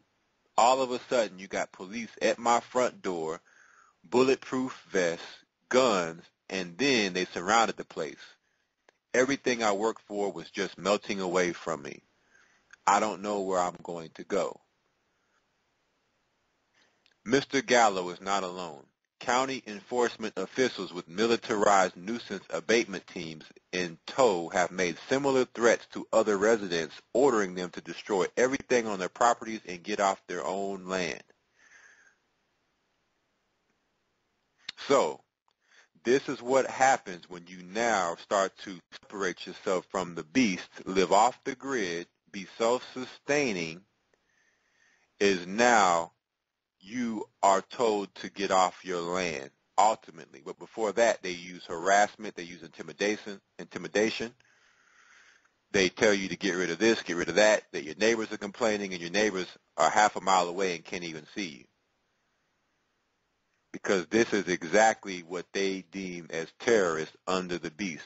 Somebody that doesn't need the beast, because they want all, free and bond, rich and poor, small and great, to receive that mark, so that you are completely dependent upon this system. And we read about the pre-crime agenda and the technologies that are in place now to use to possibly convict you of a crime that you have not committed based on suspicion and prediction. All right, so that's all the information that we're going to go through tonight, and I hope it's been edifying for everybody on just more of the signs of the times and what we're up against and how important it is to be focused in these times. All right, so we're going to take a real quick break, and when we come back, we're going to go to the phone lines for all that have comments, questions, anything that you would like to add, any news or whatnot. Definitely chime in when we come back. You are listening to Friday Night Sabbath coming out of Babylon here on Blog Talk Radio for the Gathering of Christ Church, and we'll be right back. Do you have a talent, a company, or a service to render? Would you like an avenue to get the word out? Well, GOCC Blog Talk Radio would like to connect with you to help fulfill your vision. Don't have a clear direction on where to go? It's okay. GOCC Blog Talk Radio can assist you with making your very own commercial. Call us now at 1-888-334-3330 and be on your way to the expansion of your business. That's 1-888-334-3330. GOCC Blog Talk Radio Station, starting the foundations for the building blocks of life. GOCC members at your special rates. All right, calling from the 484 area code, we have Sister Simona with a comment. Hi, Shabbat Shalom, Brother RAMAR. Am I pronouncing your name right? Yes. Okay. Since you brought up the beginning about the goat, I would like you to take a look at Genesis chapter 32, verse 13. Genesis 32 and 13. Right. And you want to read that, or you want me to read it? You can read that. You can read that. And he lodged there that same night, and took up that which came to his hand, a present for Esau, his brother, 200 she-goats and 20 he-goats, 200. If I'm pronouncing the word correctly, ewes. Ewes, yeah. And 20 rams, 30 milch camels with their colts, 40 kine and 10 bulls, 20 she-asses and 10 foals. So I just wanted to bring a point up when you were talking about the goat. Isn't Esau a goat? Is Esau a goat? Yes. Well, Esau is the twin brother of Jacob. Right. What I meant to say is, since Esau is what God said, Esau I hated and Jacob I loved, doesn't Esau follow what you call the goat, the Moloch? Isn't that a symbol? Isn't that giving you an indication of something when Jacob gave him the he goes? So I just wanted to bring that to your attention so you can move on. I know you have a short length of time, so I just wanted to bring that to everybody's attention. Hello, everybody. Yes, absolutely. I mean, that's a good point that, those of Esau that were at the top in rulership definitely worship the goat. And basically what it links back to is the ram that was given to Abraham to sacrifice in place of Isaac, because the Most High had Abraham show his faith by bringing Isaac to the altar to see if he loved the Most High more than his son, and in his place he gave him the ram. So you see them bringing people to be sacrificed as child sacrificing, or as a person being sacrificed to the goat. So that's definitely what their reason for worshiping the goat, along with other nations that worship the goat as well. But you also have the Most High, actually Yeshua, when he speaks, and he said that when he returns, he's going to separate the goat from the sheep. Right. All right. Absolutely. So there are some instances there where we can draw some correlation to that. Okay. I appreciate it. All right. All right. Well, thanks for calling in, Sister Simona, and bless you. Bless you too. Shabbat shalom. All right. Shabbat shalom. And Sister Simona, if you could press 1 to exit the queue. We got the 646 area code. Sister Shirley from New York on the line. Hey, Elder, how are you? Hey, Can you hear Shabbat me? shalom. Yes. Great. I just wanted to, when you brought out the one about, the article about how how they are arresting people for growing crops in their yard, that what you said, or did I miss something?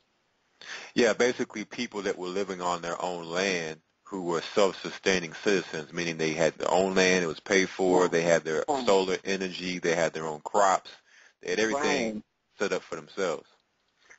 Well, see, because that's so weird, because we were just trying to put that together. We actually purchased some organic seeds, and we were thinking that next spring, if we're not ready to get out of Babylon, that we could at least start to, live a little more close to the earth. And I just thought that, I haven't heard any rulings that other than, I know it's illegal for the farmers to have seeds, but I did not know that the individual people, that did they cite any type of law or anything, or this is just straight up harassment?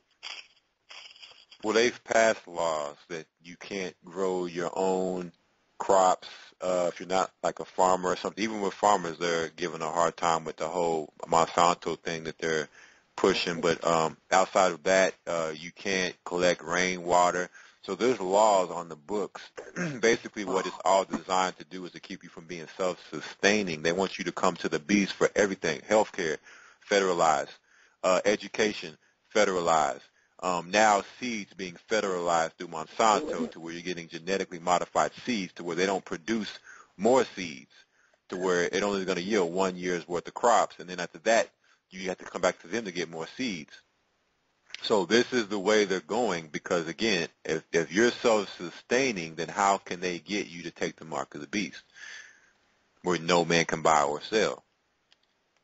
Well, I know this is true because I know some of the farmers were sued for growing when the Monsanto seed did reproduce, because sometimes it does, and when it did reproduce, they were it was a patent infringement, because when those seeds grew, the seed from what it belongs to Monsanto, whatever grows from the new seed. Now, they could actually plant it, they could actually feed their animals the seed or use it for landfill or whatever, but they could not use it to grow crops.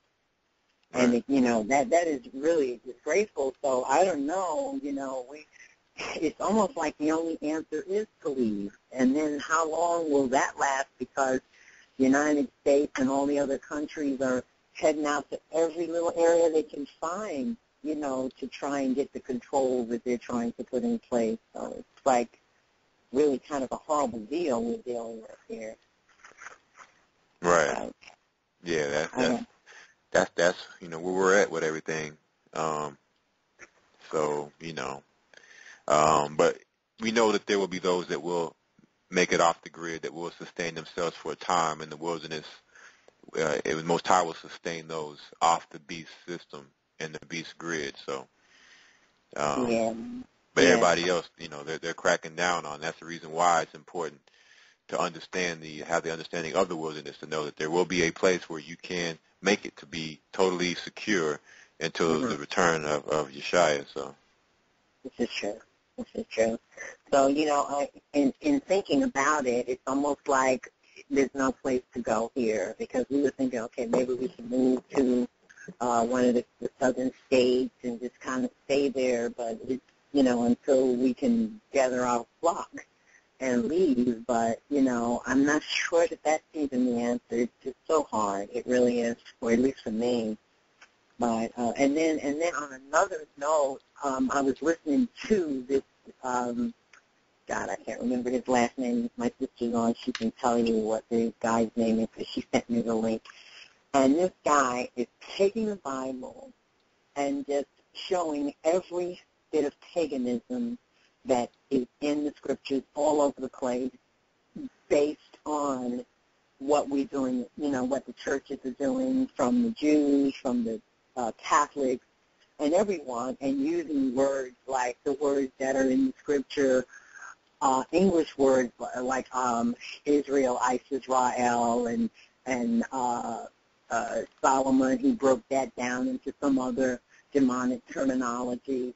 Those that don't know that this is not the pronunciation of the Hebrew word, they're going to fall prey. And, it's almost like they're going to be a lot that are going to walk away and not want to deal with the gospel at all. And it's really kind of scary when you think about it like that. So I'm really, really grateful for the elders teaching us to pronounce the words correctly, and maybe we need to put even more emphasis on it so that we really can understand it and get this truth out there, because we're losing some of our children to metaphysics and things like that.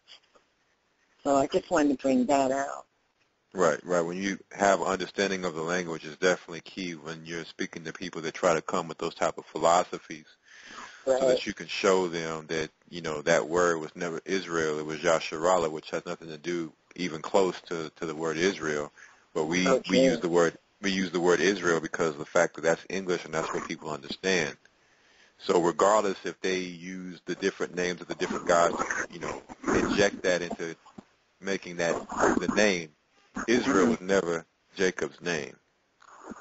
His name was Yasharallah. So Israel is nothing more than a transliteration of Yasharallah. Okay, that's all I have, and I really, really love the show. I almost didn't come on because we got an email that there was an advanced class within over for cars that only men should be in there. So I was glad I could come in and you were available. Oh, okay. Well, thanks for supporting the show as always, Sister Shirley. Appreciate it. Take care. All right, you too. Shabbat shalom. Shabbat shalom. All right, and if you could press 1, Sister Shirley, and we have next from the 434 area code, Brother Justin, with a question. Hey, Shabbat shalom. How you doing? Hey, Shabbat shalom. Hey, just had a quick question. I was looking at Ecclesiasticus 43, 6 and 7, about the moon being a sign for feasts. And I know I saw Elder Lawyer mention it a while ago, and he was given, I can't remember the explanation he gave or the reason he gave that you can't use the moon all the time. I know Enoch, or is it Jubilee, that talks about the moon coming in 10 days too soon. Right. But I was trying to figure out, so if that's the case, then why does Ecclesiasticus 43 tell us that a moon is a sign for feasts? Right. Well, okay, what verse are you in? 43? Is it? 43, 6, chapter 43? Yes. Right. All right, one moment here.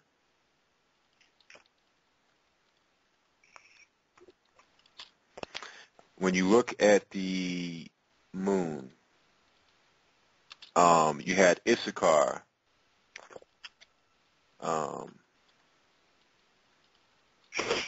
who was actually the tribe that was responsible of being able to look at the signs in the sky, the stars, whatnot to be able to tell what time we were in, which is more confirmation that the people that were in the Aztec and Inca areas that came up with the Mayan calendar were Issachar, because they were using their knowledge of what they were using on the stars to try to say that 2012 was the end of the age. But we had the ability within our nation to be able to understand what was going on in the heavens through astronomy, not astrology, but astronomy as far as knowing the times, the season, the months, things like that. So based upon that, you are able to look at the moon knowing that information to know what time we're in, if you know what to look for. But as far as calculating our months based off the moon, as far as like the day starts, the month starts with the new moon, we can't do it in that sense. You see what I'm saying? So at different parts of the year, the moon would be at a certain interval, and Issachar would be able to look and know what time we're in, just within that sign itself, but nothing to do with the calculating the actual months based off the new moon, if that makes sense. Okay. Yeah, it does. Because he was looking at, and it's just like in the book of Enoch when it talks about, like the way you would calculate Passover is you would go from 14 days of the first of the year. But Enoch says equal parts day and equal parts night. How would you know that if you don't have internet access? Like say randomly you were in a coma and you woke up one day. How in the world would you know? You know, because I was assuming that we plugged in or we looked at that Naval Academy website to figure out when the day is. But if you're, go ahead. Right, that's a good question. If you don't have the internet or the Naval website, then how would you know? And that's a good question. So what they used in ancient times, they used what is called a sundial. And with that sundial, you can actually look it up and research a sundial if you're not familiar with, how it works and all those type of things. But a sundial basically would show you that equal parts day and equal parts night, the way the shadow and the light would line up on that particular device. So that was one way to be able to tell equal parts, equal day, equal night. Also, again, Issachar being in place as before we fell, to also provide that knowledge. Also, we know that we knew that the year was 364 days. So as long as we were in our land, we would just calculate 364 days from the time of the first day of the year to the end to know when the year started again. It would always be completely set in place. Nothing would be dislodged. Everything would line up perfectly. You see what I'm saying? So the Most High has now revealed to us the true understanding, as well as other people that may have the understanding away from us, of how to calculate the years, the beginning of months, the beginning of the first of the year, and the feasts and all of those things, because we are in the end, and this was said to happen, that we would lose that calculation and we would gain it back. So prior to going into the wilderness and the return of Christ, we must know this now to get ready and prepare, so we are doing it on the right days and times. Okay, so I could go outside and look at the moon, and I guess I'm assuming that's the lunar calendar, to be able to look at the phases of the moon and be able to tell what time you're in, and is that off? Am I right there? I don't think you would per se be able to do it. Issachar had a gift. It wasn't all the tribes that had a gift to be able to go outside and look and understand that, and that's just more confirmation that we didn't calculate based off the moon, that only Issachar had that gift to be able to do that. Anybody can calculate just based off using the equal parts day and equal parts night. That wasn't something only one tribe could figure out. But Issachar had a special gift to be able to tell and look at the sky and the stars and how everything was aligning to know what time of the year we were in. You yourself personally, without the internet and that type of technology, you would just need a sundial. With the sundial, you can now see equal parts day, equal parts night, and then once you establish when that is, you can keep track 364-year total revolution of a year to know when the next year, next day of the first of the next year starts. Okay. I think I understand that. One more question. I don't know if there's a definitive answer for this, but how would you go about declaring a book being canon or not? I mean, I know you can kind of be like, okay, if it doesn't contradict Scripture, but if somebody were to make a book, I'm assuming that they can work around that, you know what I mean? Like, to agree with it, but at some points not touch on other things, but to put out a book. Basically, my question is how in the world do you come up with, after you read something, and be like, okay, this is canon, and this is acceptable to read? And I guess not necessarily pair it with the Bible, but... Right. Well, one good way is not every book, but some books are mentioned throughout Scripture. It's like the book of Jasher. So with the book of Jasher being mentioned, that we know that where is this book at? And also know that not every book of Jasher is an accurate translation. So it doesn't mean just because it says Jasher on it that it's good. You must know the good translations from the bad. And then again, like you said, lining up the precepts, knowing the milk first, which is the 80 books that were given in the 1611, knowing that first so that you can now go into Jasher and read and know if there's any contradictions that contradict what you read in Genesis and whatnot. So that's one way. Another way is having, people that are in place that have done the research. They can guide you and say, okay, well, this is legit. This is a legit book, and we've done the research. We've looked into it. We see if things line up, so we can vouch for its validity. But know that even within the 80 that we have, there are some flaws. There are some flaws that is not 100% accurate that we know through the translation, that some things are incorrect. But precept upon precept, line upon line, here a little, there a little, we can overcome those flaws. We don't have to have a complete accurate translation where we can know, for instance, that the Holy Spirit is not a he. Just by going through the precepts from Genesis in the beginning of creation all throughout the rest of the Scriptures, we can see that the Holy Spirit is not a he, as the New Testament says. That's a translation flaw. You see what I'm saying? So, so there's ways to know what books are legit, what books aren't, just with your own study and things like that. But I would tell most people that are fresh in to stick to the 80 and not get caught up with other books, because that's where you can get into a danger zone of plagiarism, where some books are plagiarized. Because if there's plagiarism in the 80 that we have, best believe that there's plagiarism in some of the others. So that's my advice to those listening. All right. Great answer, Doc. I appreciate the help. All right. No problem. Is there anything else? That's it for now, man. All right. Well, thanks for calling in and supporting the show. I bless you and have a Shabbat Shalom. All right, no problem, Mark. Shabbat Shalom. All right, Shalom. All right, and Brother Justin, and okay, you exit the queue, and also Sister Shirley in New York. If you could press 1 for me to exit the queue. Let's go to Brother, Geese from the 816 with the comment. Shabbat Shalom, brother. Hello? Shabbat Shalom. Yes. I have a few questions, and I really enjoyed the show. I really enjoyed the show. I mean, wow, it was very enlightening. And I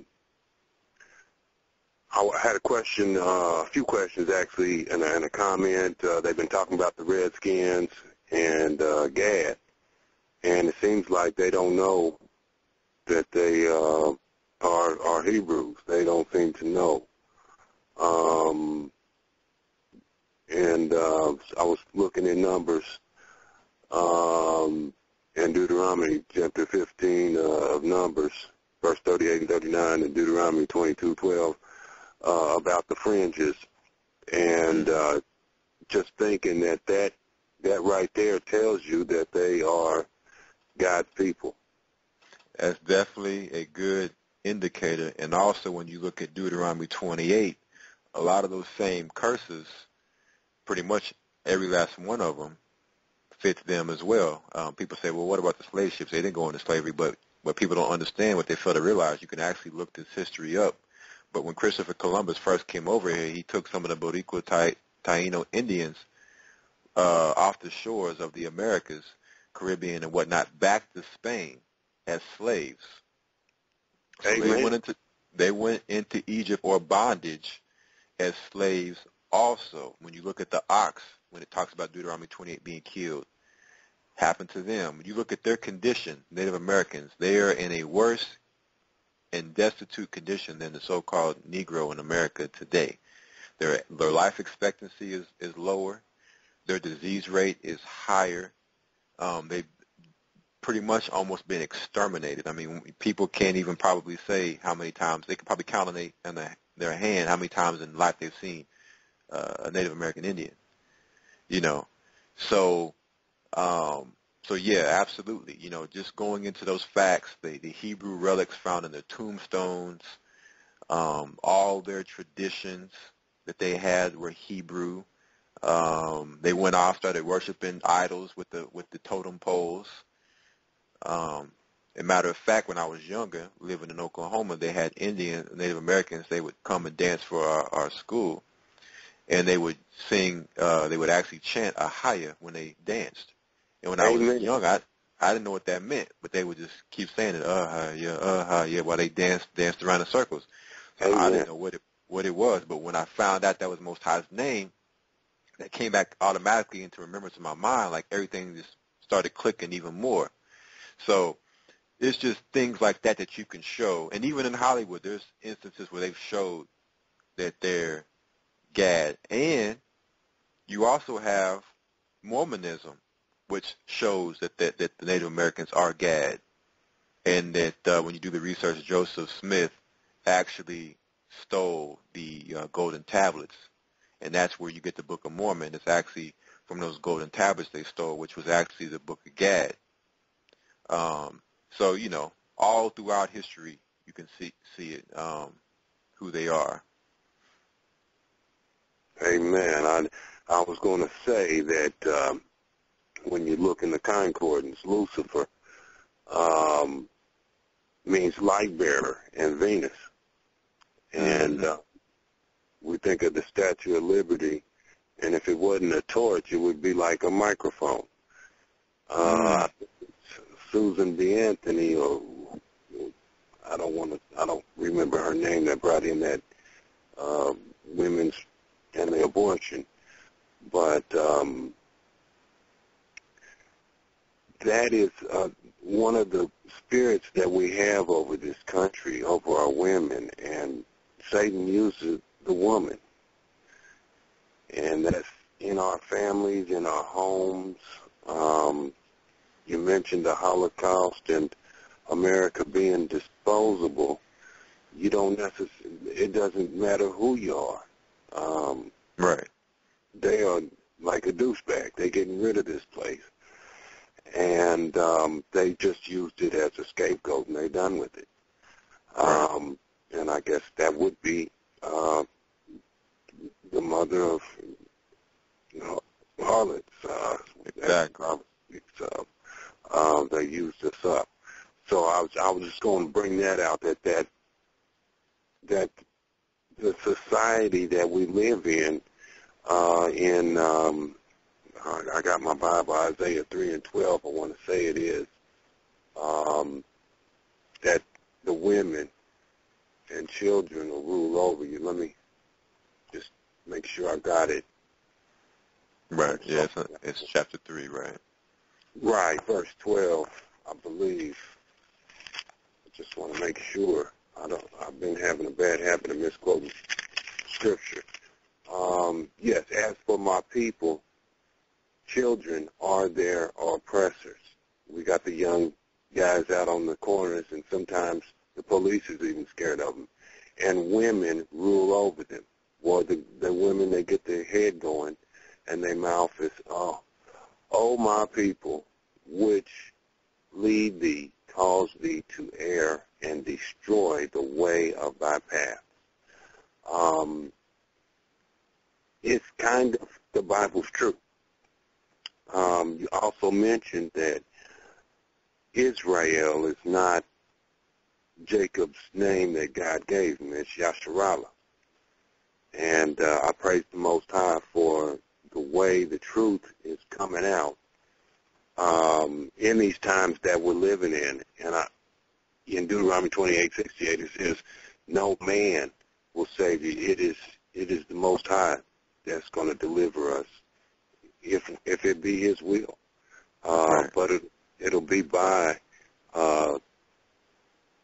His truth. It's Judges. I've been waiting. 1 Samuel chapter 5 verse 2 through 7. There they had gotten the ark and set it next to the idol Dagon, and it fell. Mm-hmm. And when we lift up this truth, all the imaginations about America, all the holidays that we're celebrating that have nothing to do with the Most High, the true believers, those who actually care. And, my heart goes out. I come out of the church, and my heart goes out to the people who love the Lord, but there's not a lot of them. Right. You go and tell them the truth, and they say, well, I'd rather hold on to my traditions. Mm-hmm. That just doesn't sound like the traditional, but this is and so when you bring out the truth, it gives people an opportunity, if they love the Lord, to seek out the true God. It's not Him that has to change for us. It's us that have to change and be molded. He's the potter. We're the clay. And we can't tell Him how we also want to be. You also was mentioning about with the fast that is hooked up to a computer. There was a show with Karen Hughes as a guest, and it had to do with the financial system and some kind of computer that she would rely on. Mm-hmm. Do you remember what I'm talking about? I'm not familiar with what you're saying, but I'm listening. Okay. Well, there was some kind of computer that she relied on to let her know if she was doing a right or wrong thing as far as the financial system, if it was going to cause a collapse or if it would make things all right. And I was just curious if that was the same computer that this information was being linked up to. It sounds like it. That was a different show, and I apologize. I am just so thankful that I was able to get on the line. And I have another question about Sir Francis Bacon. You mentioned him, and I got it pulled up here online that he was. It says Bacon edited the authorized version of the Bible, printed 1611. And I was curious whether or not he did have a part in the translation. Sir Francis Bacon? Yes. With the Bible? Yep. Well, I know when I was doing some of the research on Sir Francis Bacon, it was saying some things as far as what was going on in Great Britain at the time and this and this and that. So I wouldn't discount him having some influence when it came to the Bible, but as far as, how great of an influence, because I know he was like a major political figure during the times of England prior to coming over to America. But I'm not sure how much of an influence, he may have posed with that, but. Okay, brother, yes, and I was just out. You mentioned him, and it sounded like, and I don't want to take up a lot of the time, but I did want to mention that in Micah chapter 1, verse 8, it says, therefore I will wail and howl, and I will go stripped and naked. I will make a wailing like the dragons and mourning as the owls. And I mean, that's it. When I read that, it sounded like the Lord's going to show He's going to show out. Since we've been showing out, He's going to show out. And He's revealed. He is being revealed to us in these days, and as our nation is revealing its true colors, I mean, the truth is coming out, and that we're bragging about it.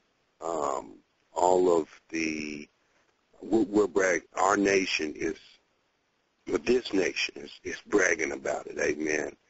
And I also I not want to take up a lot of time, but Ezekiel chapter 20, verse 31 and 32, it says, "For when ye offer your gifts, when ye make your sons to pass through the fire," Christmas, and we just called it New Year's here, when you get the truth and you continue, even unto this day, with all your idols, even unto this day, and I shall be inquired of by you, O house of Israel, as I live, saith the Lord, I will not be inquired of by you. And that which cometh into your mind shall not be at all, that ye say, we will be as the heathen, as the families of the countries to serve wood and stone. And I was just reading that because we mentioned Gad, but also Judah.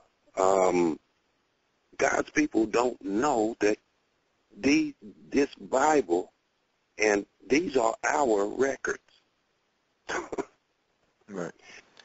And I don't want to, there was a caller that mentioned Edom and Esau, and in Amos 9 and 12, it mentions the remnant of Edom.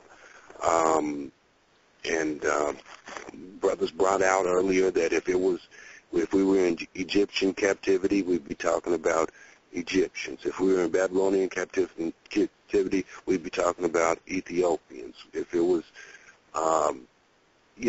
this just happens to be the last kingdom before Zion. Exactly.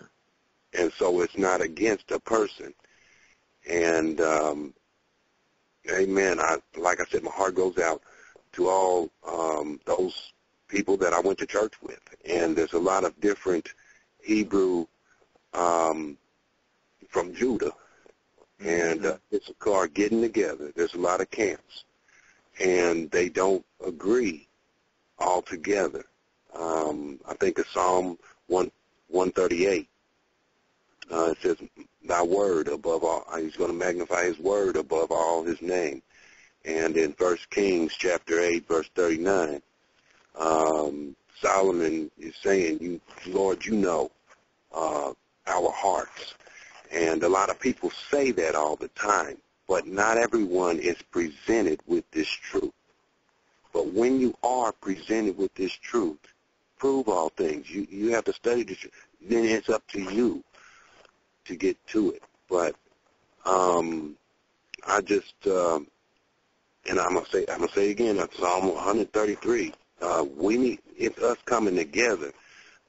GOCC is not the Most High, but I praise the Most High for the GOCC. I mean, they have brought forth the truth, and amen. They brought forth His name. It says unto all generations, Ahaya.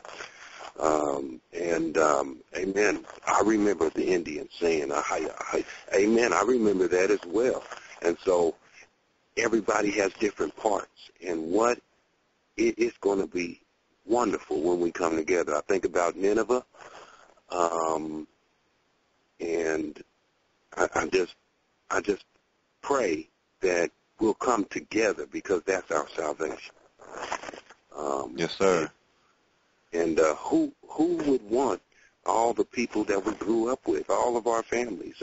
My family thinks I'm crazy for reading my Bible and waiting on this line and listening. They think I'm nuts. And I love them, but they must not love the Lord if they're not proving it. Right. What a shame. Right. But it's up to us to just hold him up, lift him up, and bring out this truth. And I just praise the Most High for the GOCC, and I praise the Most High for this show. And I apologize if I've taken up too much time. Well, we definitely appreciate the blessings and the support. It definitely means a lot. Like you said, we all have a role to play in this, and we all just have to find our lane and our part in the body to play. And we appreciate you calling in with your comments and the scriptures. Amen. Thank you. Shabbat shalom, brother. All right, bless you. Shabbat shalom. Bless you. All right, and if you could press 1, we're going to go to now the 267 area code. Sister Carol with a comment. Oh, hi. How are you? Hey, Shabbat shalom.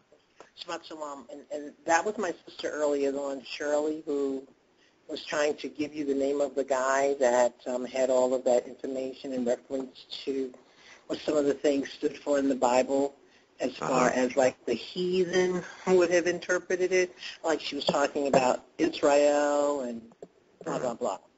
Right. So his name is, and I'm a little nervous about giving it out only because if you're weak in the faith, this is going to really stray you.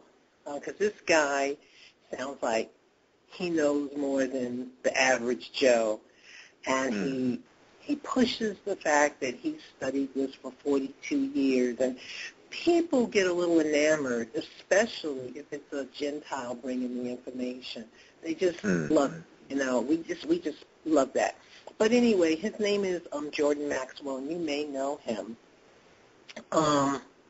He starts out, for one thing, talking about that the worship is about the planet Saturn, and that Saturn is the number 6. And he says that 6 is the day that the Hebrews worship. But, just turning it into Saturday. And you see, if you're not learned, you'll really start getting confused and thinking this guy has some point. I just want to give you a few of his points, if I may. Is that okay? Okay. Okay, so like he talks about the wearing the black clothes. The Jews, the Hasidic Jews, they wear that black. The Catholics wear that black, and he was saying that that's Saturn's color because they're worshiping the god Saturn. And then he says things like kids when they graduate from college or high school, they put on a black robe in honor of that god. As a matter of fact, he says, and if you receive a master's, it's really a Ma star based on the fact that you're a master of the stars. And that children get stars in school, and they do. If they do good, the teacher gives them a star because they're pushing this stuff, So he said that the Egyptian god was a 6-pointed star.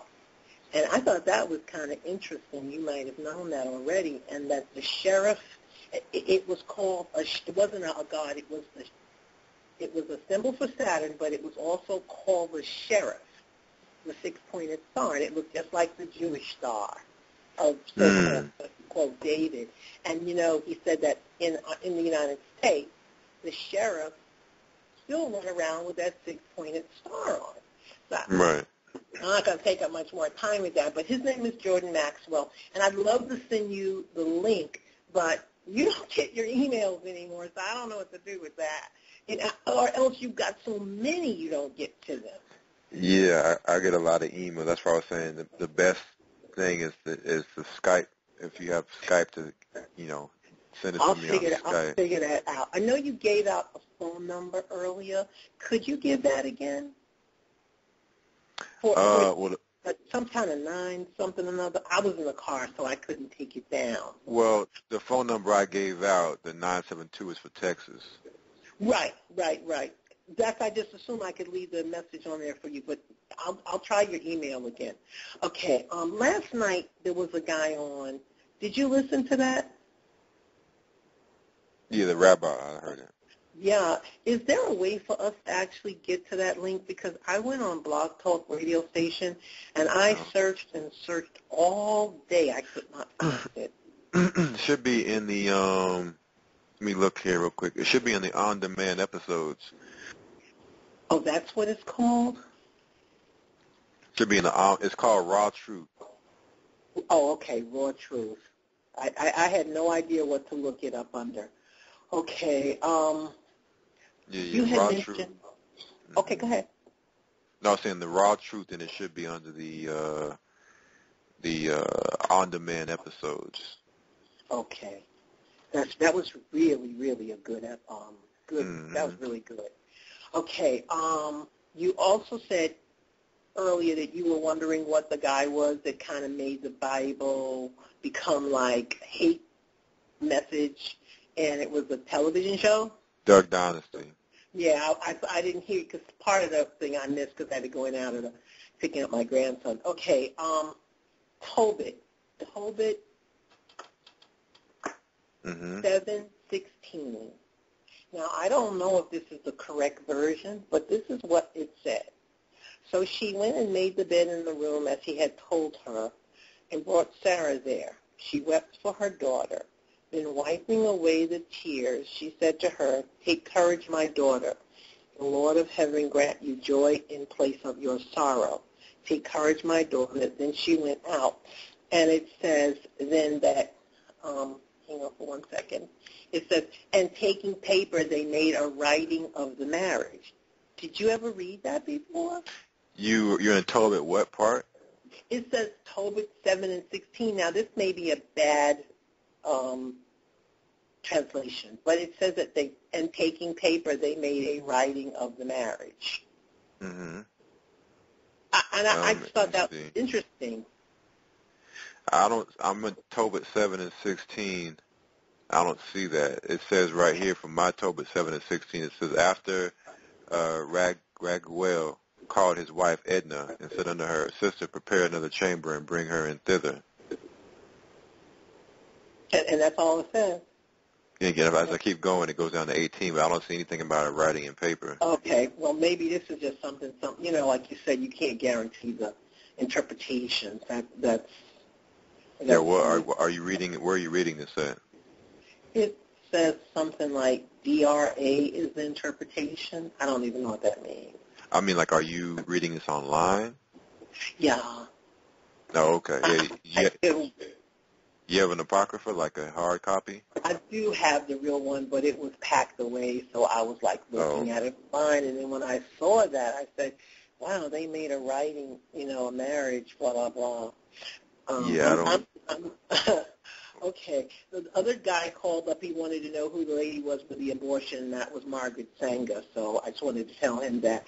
But the last thing I'm going to say is that guy Jordan Maxwell also said that the Saturn, the rings around Saturn, the reason that we have marriage rings is because you're really putting on the rings of Saturn. Now, I'm pretty positive that this was a pagan thing anyway with the rings. So what they were saying, he said, is we're marrying the god of Saturn with that ring. Isn't that scary? That's interesting. It just scared me when I read it because we all walk around with those rings on. And, right. And well, I have seen some research, and I've seen some research with tying the wedding rings back to ancient Rome, the pagan Roman Empire. And, it's kind of like people put more substance into the ring than in the marriage itself. Like, oh, you don't have the ring on. Like, it's like so much behind the ring more than about the marriage itself. So that in itself is a form of worship, the same way the children of Israel, when they came out of Egypt, the god, the golden calf, was in the earrings and the jewelry they had already.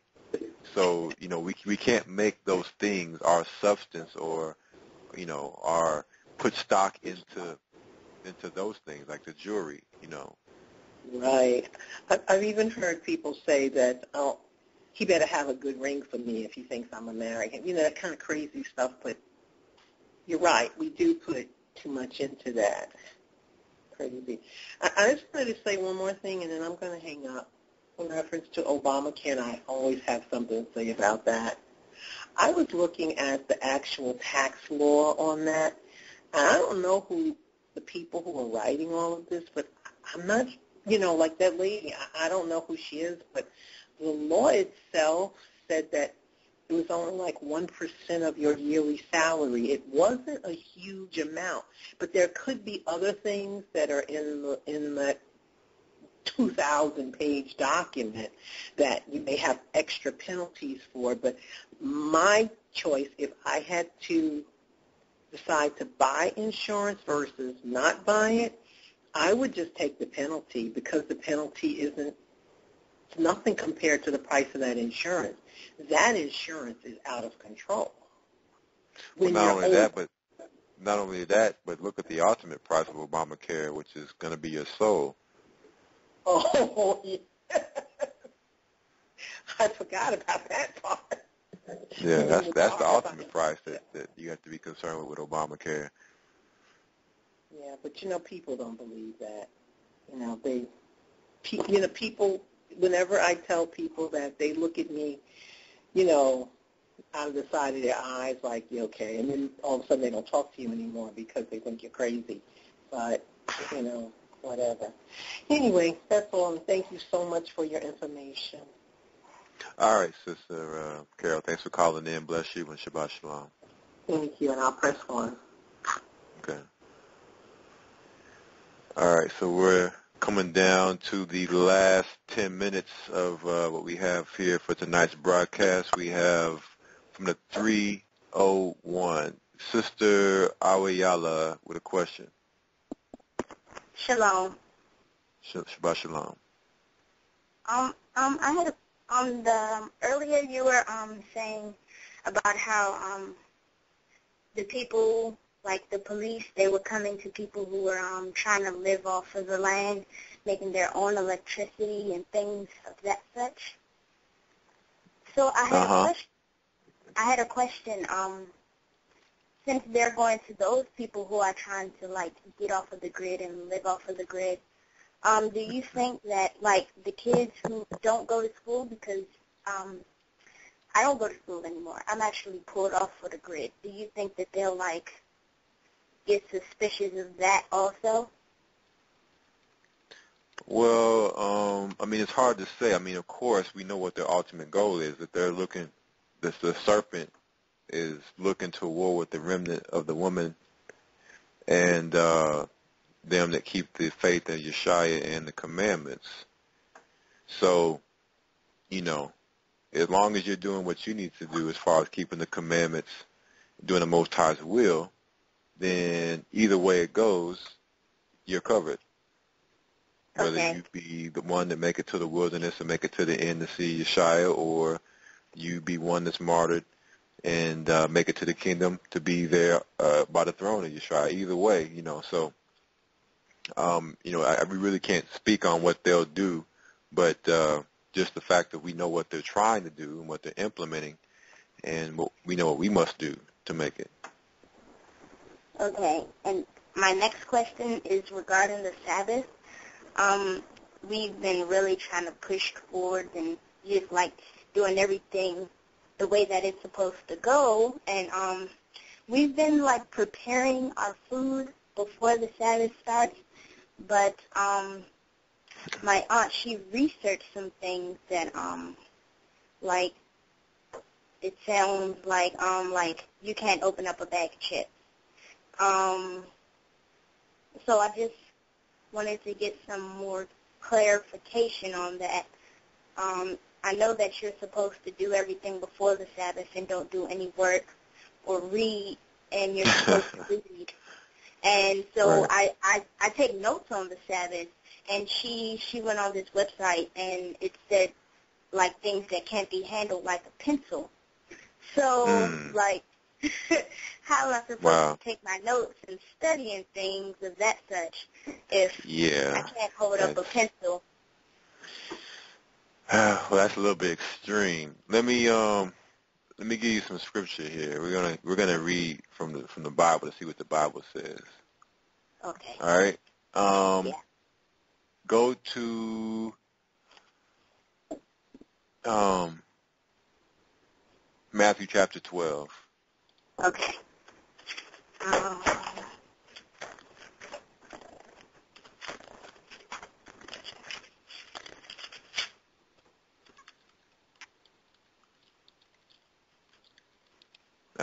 And when you get there, start and read for us verse 1. Okay.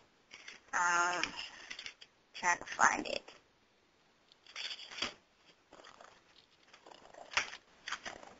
Okay, chapter 12. And at that time, Yeshua went on the Sabbath day through the corn, and his disciples were in hungry, and began to pluck the ears of the corn and to eat. Keep going. Okay, but I don't know if I'm going to pronounce this right, Pharisees saw it, they said unto him, Behold, thy disciples do that which is not lawful to do upon the Sabbath day. So the same thing that you saying that your aunt is saying about you having a pencil, using your pencil on the Sabbath to take notes, that the Pharisees were doing the same thing with the Yeshua disciples. They were picking corn on the Sabbath. Let's see how this end result of this conversation is. Read on. Okay. But he said unto them, Have ye not read what David did when he was an hungry, and they that were with him, how he entered into the house of Ahiah, and did eat the shewbread, which was not lawful for him to eat, neither for them which were with him, but only for the priest. All right. So the same way with David, where it was unlawful to eat the showbread in the temple, he ate it. All right. But there was a reason behind David eating it. So the same thing David did, he should have been killed for, but he wasn't. So Yeshua is showing a analogy here with what he's doing with what David did. Read on. Or have ye not read in the law how that on the Sabbath days the priests in the temple profane the Sabbath and are blameless? So on the Sabbath day, look at all the work that the priests do as far as the sacrifices and gathering this and gathering that, all the things that they do, the Levites on the Sabbath, all that work. But they're blameless? I mean, they're not breaking the Sabbath doing all that work? Read. But I say unto you that this place is one greater than the temple. But if ye had known what is meanest, I will have mercy and not sacrifice, ye would not have condemned the guiltless. So Yeshua told the Pharisees, but if you understood what I'm telling you and these examples and what this means, then you would not have condemned the guiltless, meaning you would not be sitting up here trying to say people are guilty who have not committed a crime. Verse 8. For the Son of Man is Lord, even of the Sabbath day. When he was departed thence, he went into their synagogue, and behold, there was a man which had his hand withereth. And they asked him, saying, Is it lawful to heal on the Sabbath days, that they might excuse him? And he said unto them, What man shall there be among you that shall have no sheep, that shall have one sheep, and if it fall into a pit on the Sabbath day, will he not lay hold on it and lift it out? So they asked him, what about this man here in the temple whose hand's withered that needs healing? Is it lawful to heal his hand? And he says, okay, what about you? If one of your sheep falls into a ditch on the Sabbath, are you not going to go and get your sheep out of the ditch? Does that not work? Continue.